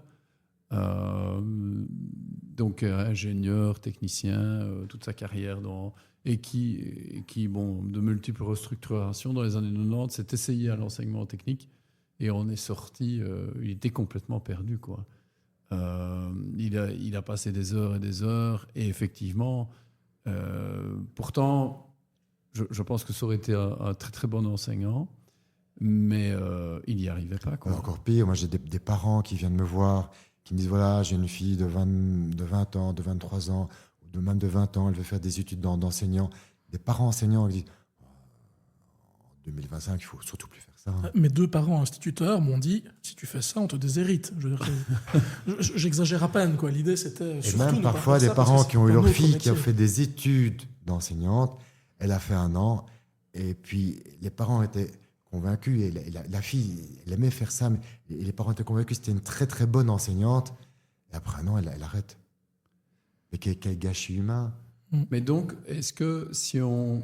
Parce que je trouve la réflexion vraiment très intéressante, donc si on a ce système prêt à l'emploi pour accompagner les gens qui viennent même de l'extérieur, tu penses que ça serait souhaitable d'avoir des carrières beaucoup plus... avec des gens qui viennent et qui sont profs pendant quelques années, puis qui à un moment donné disent allez, moi je vais repartir dans le public ou dans le privé, et qu'il y ait plus de mouvement en fait. C'était le fondateur d'une fondation qui avait été agressée à New York qui raconte ça. Il se reconnaîtra. Donc il avait été salement amoché, donc plusieurs temps, un temps dans le coma, et puis une infirmité résiduelle par la suite. Je l'ai rencontré à Paris il y a une dizaine d'années. Et il disait j'ai été tellement émotionnellement impacté par le fait de me faire agresser par des jeunes en rue comme ça sans aucune raison. J'ai voulu comprendre pourquoi et j'ai voulu peut-être changer les choses en allant dans les écoles et en étant enseignant à temps partiel. Et donc pourtant voilà, c'était pas une question d'avoir un emploi ou de survivre, il avait pas mal d'argent. Et il s'est dit au début je me présentais comme prof et ça se passait mal. Et puis, je me suis présenté comme ancien, je ne sais plus ce qu'il faisait, je crois que c'était dans la finance. Il s'est présenté comme ancien travailleur dans son industrie. Et là, les élèves étaient très, très intéressés. Donc oui, cette mobilité peut avoir une valeur ajoutée. Et je pense que le monde professionnel privé aurait beaucoup à apprendre des enseignants. Ah, j'en suis convaincu. En termes de valeur, en termes de sens. Une question d'organisation alors, logistique. Enfin, il y a de nouveau plusieurs sous-questions. Je vais juste rester sur l'organisation logistique. On sait que dans d'autres systèmes sur lesquels on va venir, si tu veux bien, comme en Finlande, qui est toujours cité, en Allemagne, par exemple, on a cours que le matin et après, c'est activité. Donc chez nous, en Belgique, parfois on arrive à des 40 heures de cours, plus les devoirs, 40 heures de cours théorique, je parle du secondaire. Mais je connais moins le primaire. Mais quelle est ta position là-dessus? Est-ce qu'il faudrait diminuer ce nombre d'heures pour faire plus d'activités, comme on voit dans ces pays-là? Est-ce qu'il faut faire du sport, comme en Allemagne, beaucoup plus l'après-midi? Ou est-ce qu'on va en Corée du Sud et on a des cours particuliers qui suivent les heures d'études, qui suivent elles-mêmes les heures de travail? Non. Et on travaille 16 heures par jour. Je ne suis pas un stakhanoviste à ce point-là. Attends, je note. J'aime pas le mot activité. Ok. Pourquoi? Parce que je trouve que c'est une connotation occupationnelle. Prenons le sport, par exemple. Prenons le karaté que je connais très bien. J'ai passé ma 5e dan l'année dernière. Il y a en 2024 une étude européenne et beaucoup d'autres études internationales montrent, avec d'autres arts martiaux, sur le karaté. Tu remplaces 1 heure de sport par du karaté, par 1 heure de karaté, et tu as une influence sur les résultats en maths. D'accord. Donc, alors le karaté n'est pas une activité. C'est quelque chose de martial, de formateur, qui construit quelque chose, qui construit le rapport au corps, par exemple. Et si tu dis à un prof d'éducation physique, il fait des activités, il va hurler. Mais non, il fait des apprentissages qui ont du sens et qui ont des conséquences, des effets sur la personne. Je suis persuadé que si on le fait bien depuis la maternelle, 2 heures par jour sont largement suffisants pour tous les savoirs de base du programme scolaire. 2 heures par jour? Ça veut dire 2 heures par jour en classe? En classe. C'est ça que tu nous dis? Mais si c'est efficace et que c'est depuis le début, un élève de 12 ans qui arrive et qui ne connaisse pas cette table de multiplication, si je lui donne 56x carré sur 7x moins 64 x cube sur 8x carré, tu mettras sur un écran pour le montage. Ouais. Si x c'est différent de 0 de l'infini, ça fait 0. Mais pour ça, tu le vois si tu connais ta table de multiplication. Un élève de 12 ans qui ne connaît pas cette table de multiplication, tu lui donnes ce monstre-là, il est mal à l'aise avec les x, avec le calcul littéral, il est mal à l'aise avec les exposants, il est mal à l'aise avec la notion de fraction. Un demi plus un quart, demande à des élèves de 15 ans, un demi plus un quart. Ils vont commencer à prendre une feuille, à mettre au même dénominateur. Enfin, ils ne vont pas tous arriver à la même réponse. Un gamin de maternelle qui a coupé assez de tartes le voit, un demi plus un quart. Il va te dire la réponse. Nous qui avons fonctionné avec des cadrans analogiques, comme je vois que tu as sur ta montre, nous voyons qu'une demi-heure plus un quart d'heure, ça fait 3 quarts d'heure. Mais il y a tellement de briques de base qui ne sont pas maîtrisées que j'ai perdu le fil de ta question. Ma question, c'est... Mais tu nous as dit, donc j'ai dit, est-ce que des systèmes avec beaucoup moins de cours finalement ça, en 2 heures. Je pense que 2 heures pour lire, écrire, calculer, savoir rédiger un texte correctement, savoir s'exprimer, 2 heures pour les connaissances scolaires par jour, si on le prend depuis le début de la scolarité. Je suis persuadé. J'ai vu des classes. Enfin, on a vu des classes. Enfin, ça se voit. Je peux te montrer. Alors, ils rattrapent 2 ou 3 années en une. Et qu'est-ce qu'on fait? Parce que c'est une vraie question. Qu'est-ce qu'on fait du temps qui reste? Il y a du savoir-être, évidemment. Ok. Pourquoi je veux une école efficace et réjouissante? Parce que je veux avec les parents qu'elle contribue. Ou avec les enseignants? Non, je veux au sein de l'école déjà. Du pour les profs et pour les élèves, soit efficace et réjouissant. Je pense qu'il faut faire du savoir-être. Ok. Alors, au début, faisons-le avec les élèves, apprenons-leur un peu plus sur leur personnalité, sur leurs relations interpersonnelles. Soft skills. L'addiction. C'est tout ce qui est soft skills, évidemment. Tout ce qui a de la peine à rentrer dans l'école. Par exemple, l'éducation aux médias. L'art. Ne pas se faire endoctriner si facilement. Peut-être l'art et la beauté, mais je n'irai même pas jusque-là. Si déjà... je sais qui je suis et que je ne me suicide pas à 25 ans, au-delà de là, je dis très sérieusement, parce que le taux de suicide des jeunes dans nos pays est catastrophique. surtout en Belgique, par rapport à nos voisins du Pays-Bas, par exemple. Donc, évidemment qu'il faut remettre du savoir-être et que les familles sont partie intégrante du savoir-être. Dans le laboratoire d'innovation pédagogique qu'on avait tenu pendant 2 ans avec une classe, 28 élèves de 8 ans à 18 ans, on avait proposé aux parents un cours qu'on avait rendu presque obligatoire de discipline positive le dimanche matin. Donc, ils devaient venir 5 fois sur l'année un dimanche matin. Ils ont adoré. Ils ont adoré. Et rien que le fait de pouvoir parler entre eux de leurs difficultés avec leurs gamins, de voir qu'ils n'étaient pas tout seuls quelque part, ça mettait une congruence, si tu veux, aussi entre l'école et la famille. Donc, faire corps. Il faut tout un village pour éduquer un enfant. Donc, quand on parle maintenant plus d'instruire, mais d'éduquer, puisqu'en termes de soft skills, on parle de ça, je vois 2 aspects. Je vois d'abord l'aspect implicite. Pendant que tu apprends, tu vas demander à quelqu'un d'autre, au schtroumpf à lunettes peut-être, de t'expliquer quelque chose que tu n'as pas compris, alors que tu n'aurais jamais été vers le schtroumpf à lunettes dans la cour de récré. C'est pas ton copain, plan. Ou tu n'aurais jamais été vers une fille, c'est un garçon, par exemple. Oui, c'est ce que tu expliquais dans le... Tu mets de la cohésion. Il y a beaucoup plus de cohésion, beaucoup plus dense en classe, donc il y a déjà du soft skills qui se crée là-dedans. Mais si en plus tu rajoutes de manière explicite, l'après-midi par exemple, ou même dans des activités, mais en tout cas des apprentissages, comme des stages en entreprise pour les adolescents, ils vont aussi apprendre beaucoup de choses en termes d'humain par rapport à ça. Dans ton livre, tu fais notamment dans la partie introductive le lien entre la performance dans le système scolaire, analysée sous l'angle de la corrélation avec le taux de chômage qu'on va rencontrer. Et il est effectivement plutôt accablant pour la Fédération Wallonie-Bruxelles. La question ici, c'est une accusation que tu as reçue à l'époque de la publication de ton livre, qui était faite par des collectifs d'enseignants qui t'accusaient de défendre une vision néolibérale de l'enseignement, où au final on revient avec des théories qui sont plutôt assignées sur ces courants politiques-là, qui sont par exemple la prise de responsabilité, la notion de méritocratie, qui revient la prise en charge de sa propre destinée finalement, mais aussi le rôle de l'école qui serait orienté vers des performances, des résultats. Et finalement, moi, ce que je lisais dans la critique qui était faite de ça, je ne la partage pas particulièrement par ailleurs, mais c'était finalement de fabriquer des gens qui sont compétents peut-être, obéissants surtout, et qui seront de bons outils pour valoriser du capital externe une fois diplômés d'un système formatage. Pour moi, c'est l'inverse. Si on regarde au 19e siècle, il y a eu l'essor de ce qu'on appelle les écoles mutuelles. Mm-hmm. Donc l'enseignement mutuel, c'est quoi ? Ce sont les élèves qui s'enseignent l'un l'autre sous la supervision forcément un peu plus lointaine d'un adulte, puisque c'était l'idée d'éduquer les masses, où ils étaient sans doute 60 pour un adulte rémunéré parce que ça coûtait très cher. Mmh. Et ça marchait bien.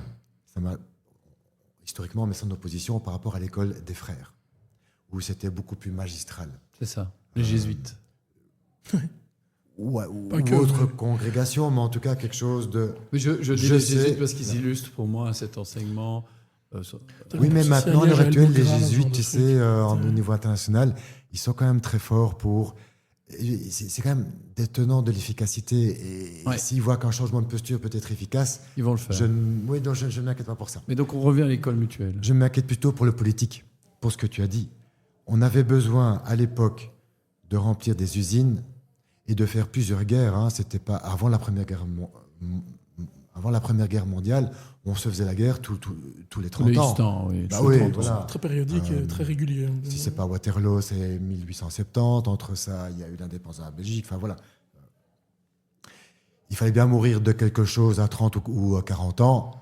La petite verrouille ou la guerre, c'est plus glorieux. Voilà.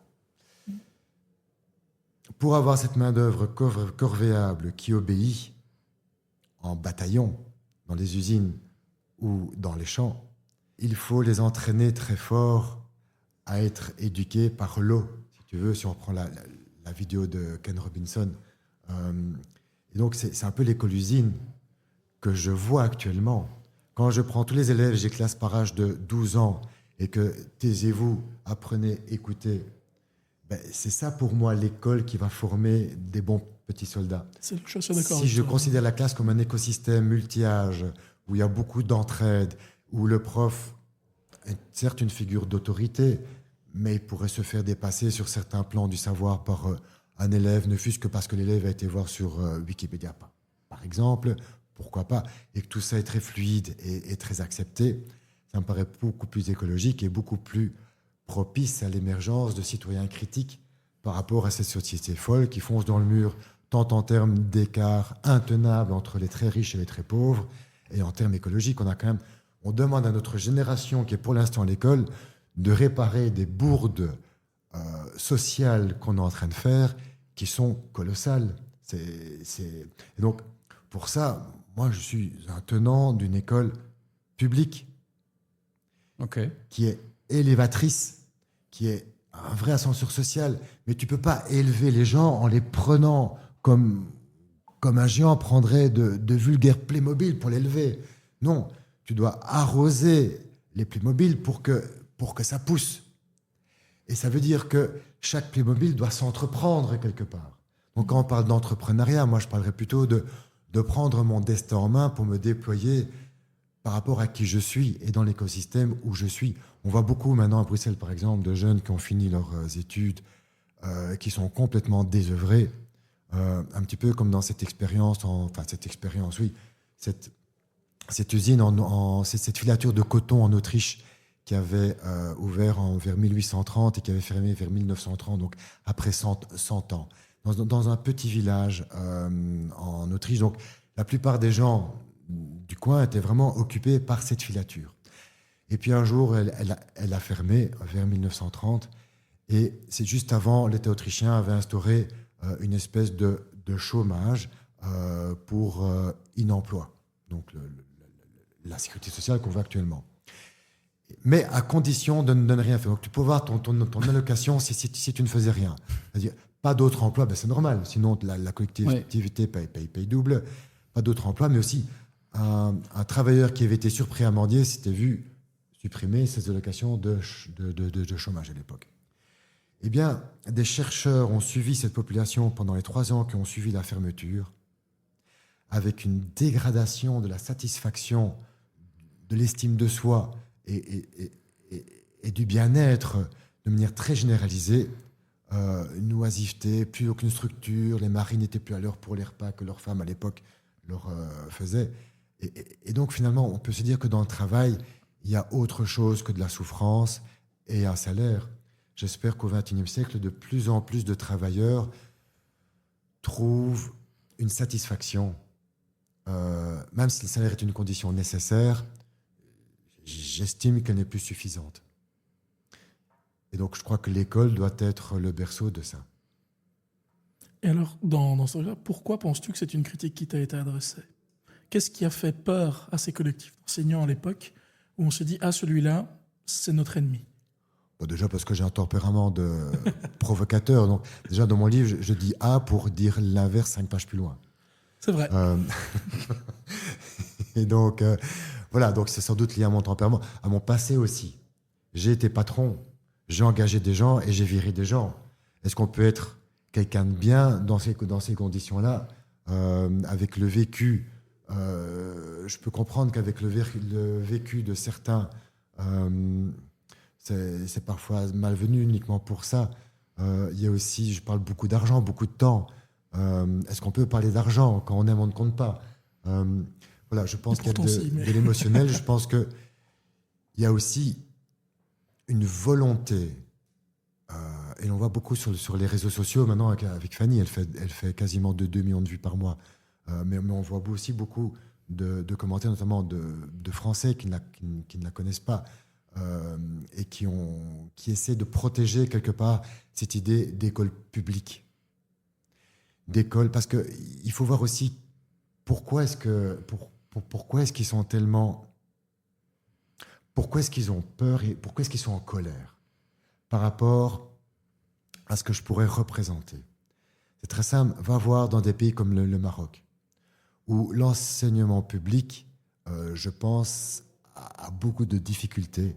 Avec le temps, a eu de plus en plus de difficultés. Et on a vu des écoles privées, comme des lycées français, etc., émerger, avec une classe moyenne marocaine qui parfois fait le choix de ne pas prendre de voiture pour pouvoir payer les écoles privées.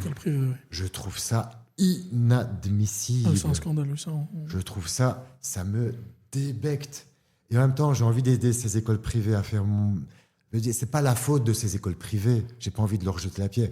c'est pas la faute à quelqu'un en particulier, mais il y a une situation qui a dégénéré, tout comme maintenant je ne jette la pierre à aucun enseignant en particulier ou aucun ministre en particulier, mais je vois un système qui a dégénéré et qui est en crise, et d'où le titre de mon livre « Sauve l'école avec un point d'interrogation ». Est-ce que l'école est sauvable? Mais rappelons-nous à la base que c'est pas l'école qu'il faut sauver, c'est les élèves qu'il faut élever. Oui. Donc je suis pour une école émancipatrice qui va mettre plus d'énergie sur les plus vulnérables et qui va laisser peut-être un peu plus de mou aux autres pour pousser dans leur coin, comme je l'ai fait à l'époque où j'étais viré de ma propre école et que j'ai dû étudier à la maison et que j'ai pas coûté grand-chose à personne.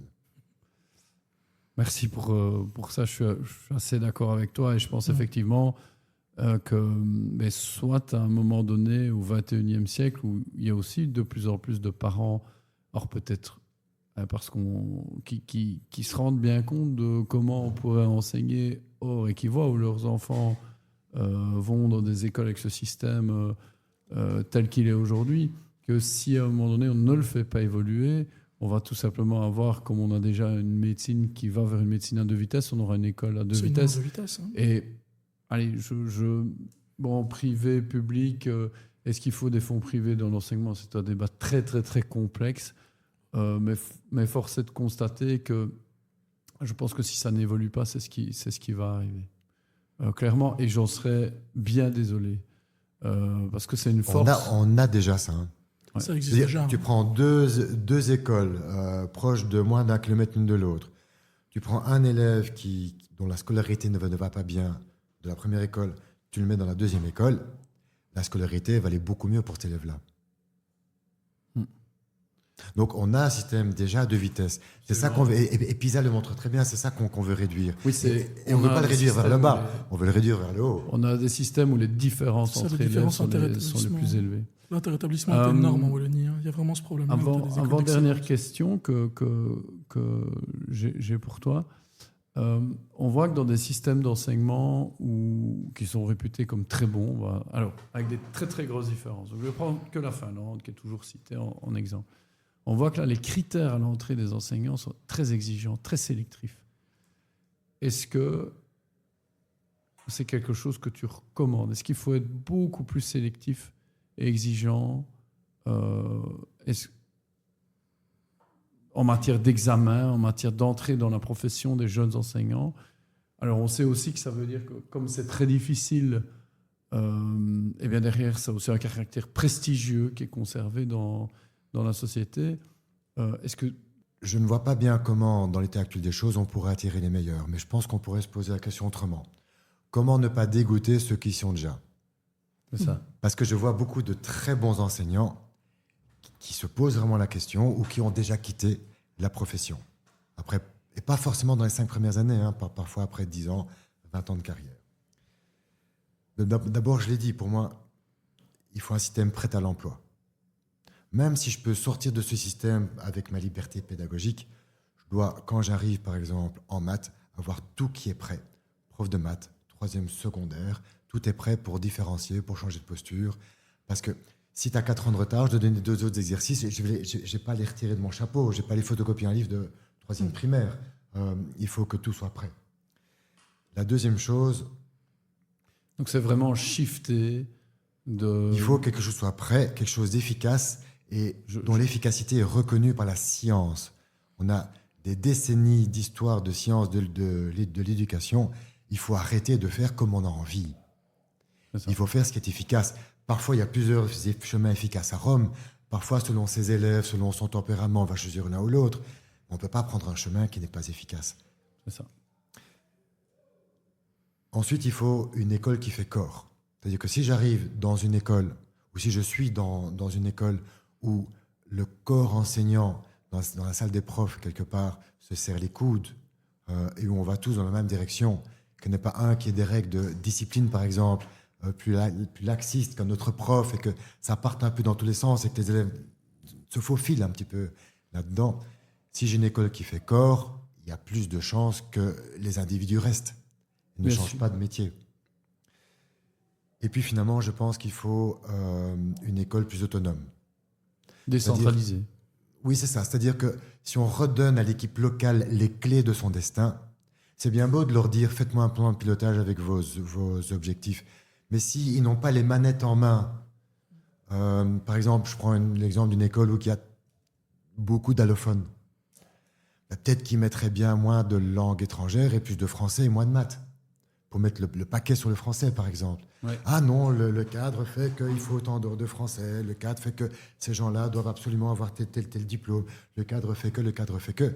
J'ai comme ça, par exemple, une prof de Péroué qui me dit « Moi, je viens tous les jours à Bruxelles. » Je dis tu imagines maintenant avec les travaux que vous avez vécus pour venir sur le carrefour Léonard en chantier tous les matins. Alors, j'étais mardi à Luxembourg, c'est pire. D'accord. Mais J'ai imagine, trouvé pire. elle vient de Pas Péroué tous les matins. Et non, pourquoi il n'y a pas d'école à Péroué? En plus, elle était prof de langue, je pense. Donc, en super pénurie, n'y a-t-il pas d'école sympa à Péroué qui ait besoin d'un prof de langue? Si me dit-elle, mais je suis nommé à Bruxelles. C'est vrai que c'est... On s'en fout, tu quittes ta nomination, tu vas à Péroué. Oui, mais alors, je perds de la sécurité, j'ai peur. Donc, on a un système qui s'écroule sur lui-même, finalement. Tu vois ce que je veux dire? Ouais. Dans son cas, elle, ce truc de nomination va engendrer qu'elle va souffrir. Pourquoi est-ce que cette prof devrait souffrir objectivement? Il n'y a absolument aucune raison. Ça tombe, il y a une prof de Bruxelles qui est nommée à Péroué qui fait le trajet inverse tous les jours. Et que ça emmerde, qui pourrait changer. Mais c'est complètement débile. Et donc, oui, certainement que l'équipe locale ait les leviers en main pour influer sur sa destinée. Mais, ok, et dans l'état actuel de l'enseignement, je suis tout à fait d'accord avec toi. Mais dans un monde idéal, comme ça je finis ma question, est-ce que tu serais plus sélectif à l'entrée? Est-ce que si on pouvait, on ferait en sorte que la profession d'enseignant redevienne quelque chose de désirable, que les gens qui performent en fait... La médecine, du droit... Je pense que si j'avais une baguette magique et que j'avais le droit entre plusieurs choses dans l'éducation... on parlera du... Mais comme Kevin le disait, ça. on sait bien, c'est avocat. Oui, je vois bien. Avocat, ingénieur, tout ça. Quoi. Et les gens... C'est pas François Meller. Moi, j'ai un prof d'horticulture qui est un de mes modèles au sommet de la pyramide de l'efficacité pédagogique. Il ne faut pas être médecin, ingénieur ou avocat. Mais en tout cas, et notamment pour les métiers techniques, j'ai un fils qui a fait l'enseignement général. Il aurait dû faire l'enseignement qualifiant. Il aurait été tellement plus épanoui et ça aurait été un excellent élément dans l'enseignement. Il adore tout ce qui est immobilier. Oui. Ah ben non, je l'ai laissé dans l'enseignement général. Donc, évidemment qu'il faut injecter un maximum d'intelligence intellectuelle, mais aussi d'intelligence sociale, un maximum de qualité humaine dans l'enseignement. Et évidemment que si j'avais une baguette magique et que je pouvais changer n'importe quoi, mais une chose, c'est la chose que je changerais. Okay. C'est-à-dire de promouvoir culturellement que les meilleurs se ruent vers cette profession et qu'il y ait une compétition quelque part à l'entrée. Il y a des pays où, pour 100 candidats étudiants qui désirent commencer des études, ils n'ont que 20 places. Oui, d'enseignants, oui, en effet. Oui. Alors, tant pis s'il y a parfois des cas malheureux d'un enseignant qui aurait été très bon quand même et qui était évincé, mais sur une vue macro-systémique, évidemment qu'il faut faire tout pour promouvoir le fait que les personnes les plus capables soient incitées à devenir enseignants, bien sûr. OK. Alors, on va venir aussi, tu as dit plusieurs fois, prêt à l'emploi. Et donc, je sais, parce que je connais bien ce que tu fais, enfin, moins à l'école du dialogue, mais avec School Up, que tu prônes une solution digitale, aka un logiciel, pour soutenir l'enseignement. Alors, et tu dis... Je le prône, mais pour l'instant, je le prône sous le manteau, je ne le crie pas sous les toits. D'accord. Mais tu dis le logiciel, donc pour l'instant. Je sais que ça n'existe pas. OK. OK, mais quel serait cet outil? Et alors, des solutions logicielles, nous, on est dans les techs. Et dans les techs, il y a la partie enseignement. On va à des salons. Il y en a des milliers. On en voit des milliers. Mais oui. Alors, pourquoi c'est quoi qui n'existe pas à ton sens aujourd'hui? Question 1. Question 2, comment on fait pour que ça se répande, comme Booking a pu se répandre dans l'hôtellerie, comme Microsoft a pu se répandre dans les ordinateurs? Alors, je vais d'abord répondre à ta deuxième question. il suffit que ce logiciel soit bon et il va se répandre. Un peu comme l'iPhone, lorsqu'on l'a inventé, il s'est répandu dans la population. Les États n'ont pas obligé à acheter des quotas d'iPhone et aller s'instruire sur l'iPhone. Pour moi, il n'existe pas encore de logiciel qui passe le test des 2 sigma de Bloom, donc des 2 écarts-types de Bloom, donc ce grand pédagogue qui a œuvré sur 3 décennies. La taxonomie de Bloom.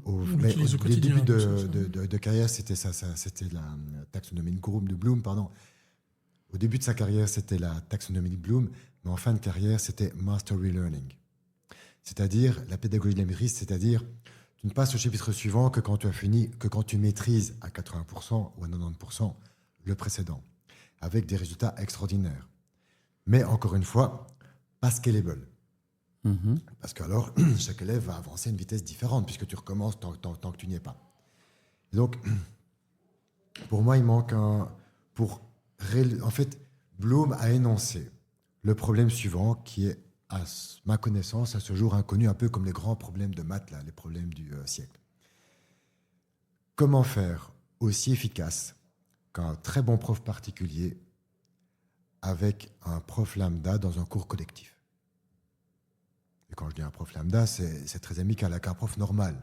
Peut-être, à mon avis, meilleur que moi en termes de bien sûr.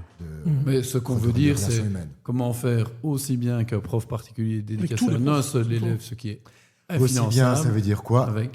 Ça veut dire vitesse x3. C'est ça que la mesurer. Contentons-nous d'une vitesse x2. Donc, comment doubler la vitesse d'apprentissage avec un prof lambda de manière scalable, c'est-à-dire que ça se répand comme une traînée de poudre. Sans épuiser l'enseignant, donc d'office sans épuiser l'enseignant, sinon ça ne peut pas être viral. Et donc c'est ça pour moi le test. l'EdTech qui va me montrer qu'il met dans une classe 25 Chromebooks avec son logiciel installé, il revient un mois plus tard, sans rien dire, sans rien faire, et la vitesse d'apprentissage a doublé, elle passe le test. Mais j'en ai vu aucune qui ne tentait même pas de passer le test. Et donc, quelles sont les caractéristiques d'un tel logiciel qui réussirait ce test? Selon moi, il y en a plusieurs, et quand je vais les énumérer, tu vas voir que, ben oui, en effet, ça n'existe pas. Et il les faut tout en même temps. D'abord, il faut que ce soit centralisé. C'est-à-dire pas un petit morceau pour le vocabulaire là, un autre morceau pour... ERP, quoi. Il faut quelque chose, un petit peu comme Odoo, si tu veux, quelque chose qui fasse tout. Attention, parce que si Fabien Picard s'écoute... Je te mets publiquement au défi, Fabien, de me réaliser ce logiciel et d'améliorer notre enseignement. Merci. Ah, mais si tu le fais, on t'invite dans le Skillcast, Fabien. D'accord. Non, mais je le dis parce que Fabien, et je ne le connais pas personnellement, je me permets de l'appeler Fabien, mais dans Odoo, à chaque fois, ils le font eux-mêmes. Oui, tout à fait. Mais qu'ils le fassent. Je veux bien même donner un petit coup de main. J'ai une spec qui détaille tout ça. Donc, la première chose, c'est que je ne peux pas avoir un login à gauche, un login à droite. Absolument. L'élève arrive, il est sur une plateforme et il a tout à disposition. Et le prof aussi. Et le les prof parents voit tous ses élèves, les parents, etc. Tout ça est centralisé. Il faut que ce logiciel vienne avec du contenu.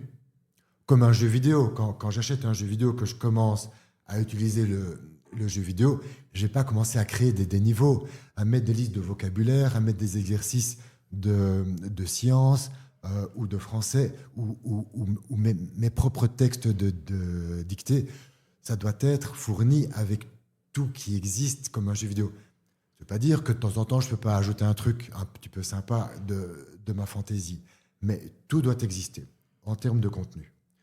Ensuite, ça nous mène aux jeux vidéo, il faut que ce soit un vrai jeu. Il faut que beaucoup d'activités soient des vrais jeux. L'immense majorité des soi-disant jeux que je vois en EdTech, ce sont des exercices scolaires déguisés en sapin de Noël.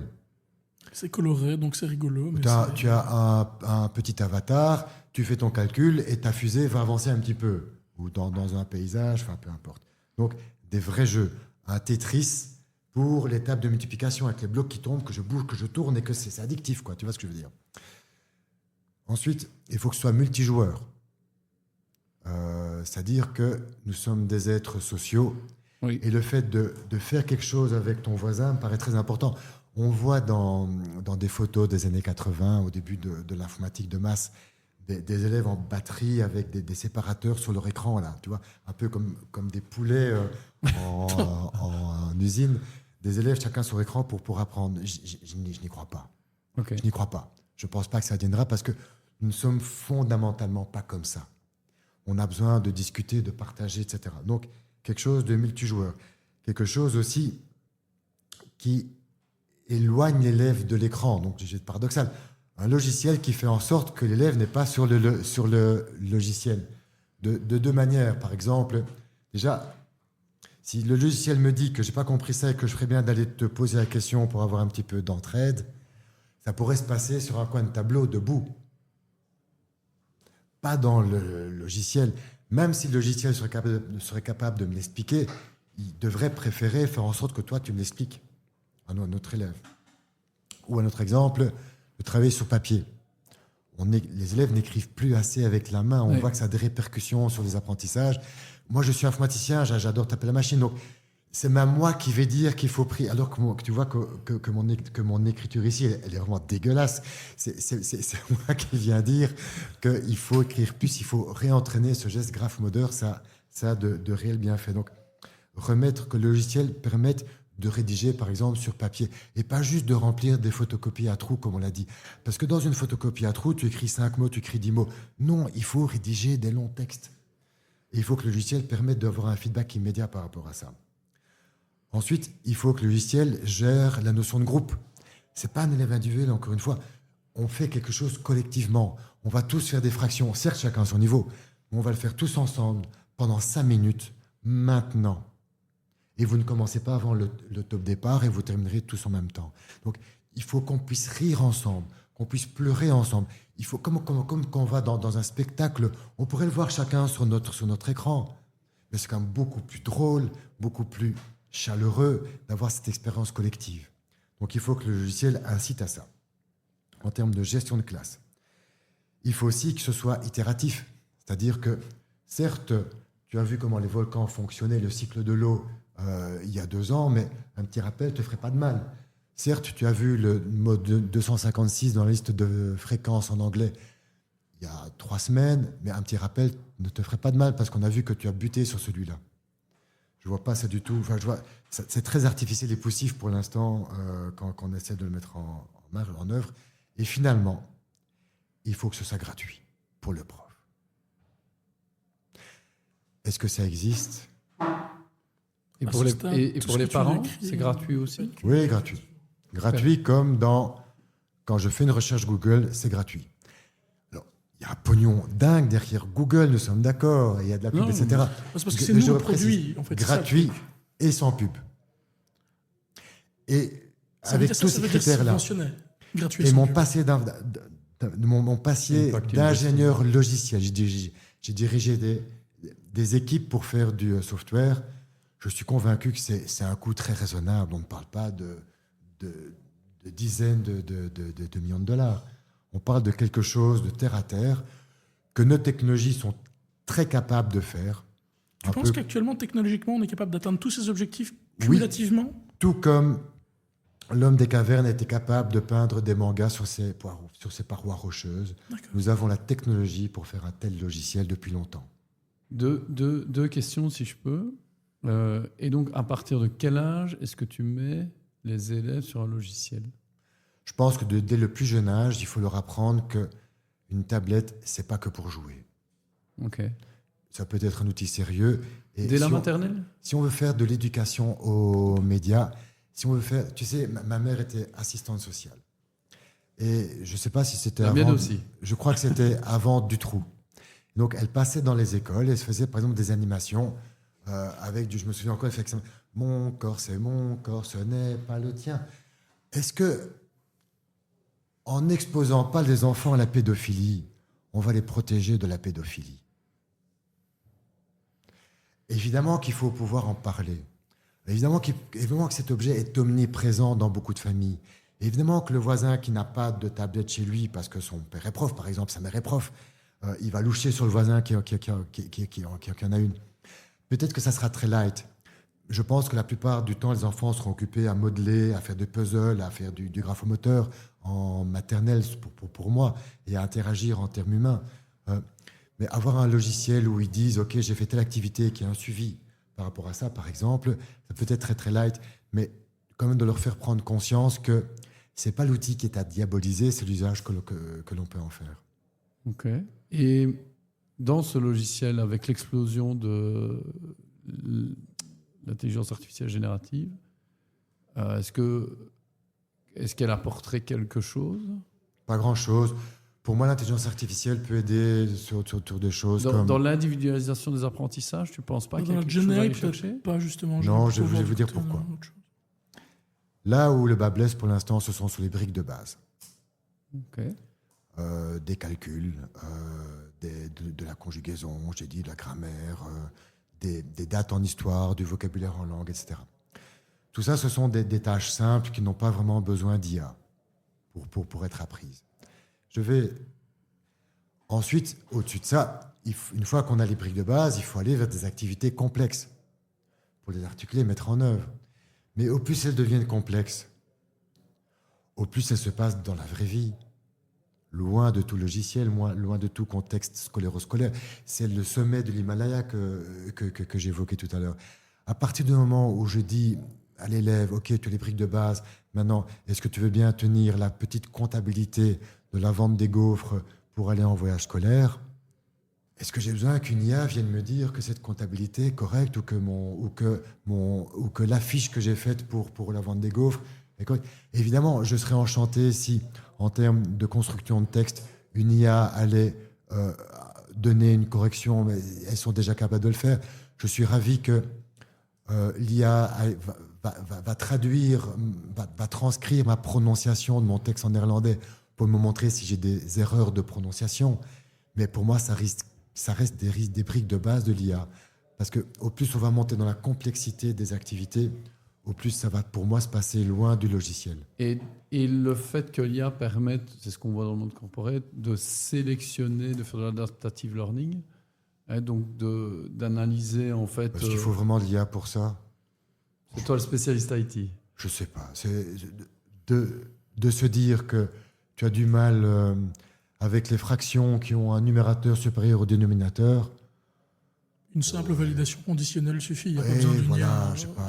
Je pense qu'il y a tellement de bon sens et de savoir-faire dans le domaine, dans le chef des enseignants actuellement, qui connaissent déjà les grands écueils sur les chemins didactiques de la plupart de leurs élèves et que les modéliser dans un logiciel, est-ce qu'il faut vraiment de l'IA ? Je sais bien, je ne suis pas très à la mode et à contre-courant, hein, mais pour moi, on aurait déjà pu faire ce logiciel il y a 10 ans avant que les IA viennent. Évidemment, je n'aurais pas eu certaines facilités, certains chouettes trucs qu'il y aurait eu. Mais déjà, si au moins sur les briques de base, les élèves maîtrisaient les briques de base pour pouvoir, en présence de leurs enseignants, loin du logiciel, articuler une pensée complexe, ça me réjouirait. Et alors, qu'est-ce qui manque ? Pourquoi on ne le fait pas et comment on l'opérationnalise ? Je te dis, c'est la même raison qui manquait aux hommes des cavernes pour faire des mangas sur leurs parois. Il ne manque rien de technique. C'est culturel et c'est le fait de l'inventer aussi. Par quelle phase, en termes d'art, par quelle phase culturelle le Japon a-t-il dû passer pour arriver au manga ? C'est extrêmement longue. Est-ce qu'on peut se faire l'économie de toutes ces étapes pour arriver à ce cheminement intellectuel ? Je ne sais pas. Mais avec une société mondialisée, où il y a des gens tellement plus malins que moi, dans le domaine de la pédagogie et de l'informatique, pourquoi ce logiciel n'a pas encore émergé ? Je n'ai pas d'explication.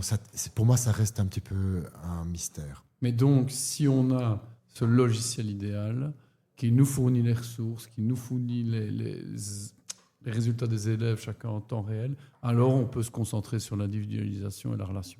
C'est ce que tu dis. Le logiciel va se concentrer sur l'individualisation. Je vais alors me concentrer sur les tâches complexes et la relation en classe. je m'intéresse. C'est un prix Nobel belge qui a dit au XXIe siècle, l'humain va enfin pouvoir s'occuper de l'humain. Et donc, on a pas mal évoqué ton livre Sauver l'école. Donc, mon livre est épuisé depuis de nombreuses années. Et c'est dommage parce que c'est un témoignage un peu narratif de comment faire en classe, par quelles étapes je passais pour construire tout ça finalement dans les différentes classes que j'avais en charge en tant qu'instit et en tant que formateur, de demandeur d'emploi, etc. Et donc on s'est dit, on voulait le rééditer, mais on voulait aussi qu'il soit gratuit pour les enseignants. Donc les premiers milliers d'exemplaires seront disponibles gratuitement à la rentrée sur simple demande. Ça, c'est magnifique. Et ça, c'est grâce... C'est un mécène qui a proposé ça. Et je ne sais pas s'il a envie d'être cité. Donc, mais voilà. John, on te remercie grandement pour cet entretien passionnant. Comme toujours avec toi, sur un sujet, je pense, qui tient à cœur à beaucoup de monde. Et j'espère qu'il y a beaucoup de gens qui vont écouter ce podcast. Il y a sans doute des positions des uns ou des autres qui seront polémiques, mais on vous invite à réagir, à nous donner votre sujet. Et on voulait aussi dire, s'il y a certaines personnes ou représentants qui disent tiens, je ne suis pas du tout d'accord avec vous, contactez-nous et au pire, on vous invitera même à défendre votre position dans le Skillcast. Donc, ouais, c'est avec plaisir. Ça fait partie des engagements qu'on prend. Ça fait plaisir, ça fait partie des engagements qu'on prend. Voilà. Merci John et à tout bientôt. Et on attend ce fameux logiciel alors. Merci beaucoup. Merci à toi. Merci d'avoir écouté le Skillcast. Si l'épisode vous a plu, n'hésitez pas à le partager autour de vous ou à nous laisser un commentaire. Et si vous avez envie de prolonger la réflexion ou simplement de nous écrire, vous pouvez nous retrouver sur LinkedIn. À bientôt pour un nouvel épisode.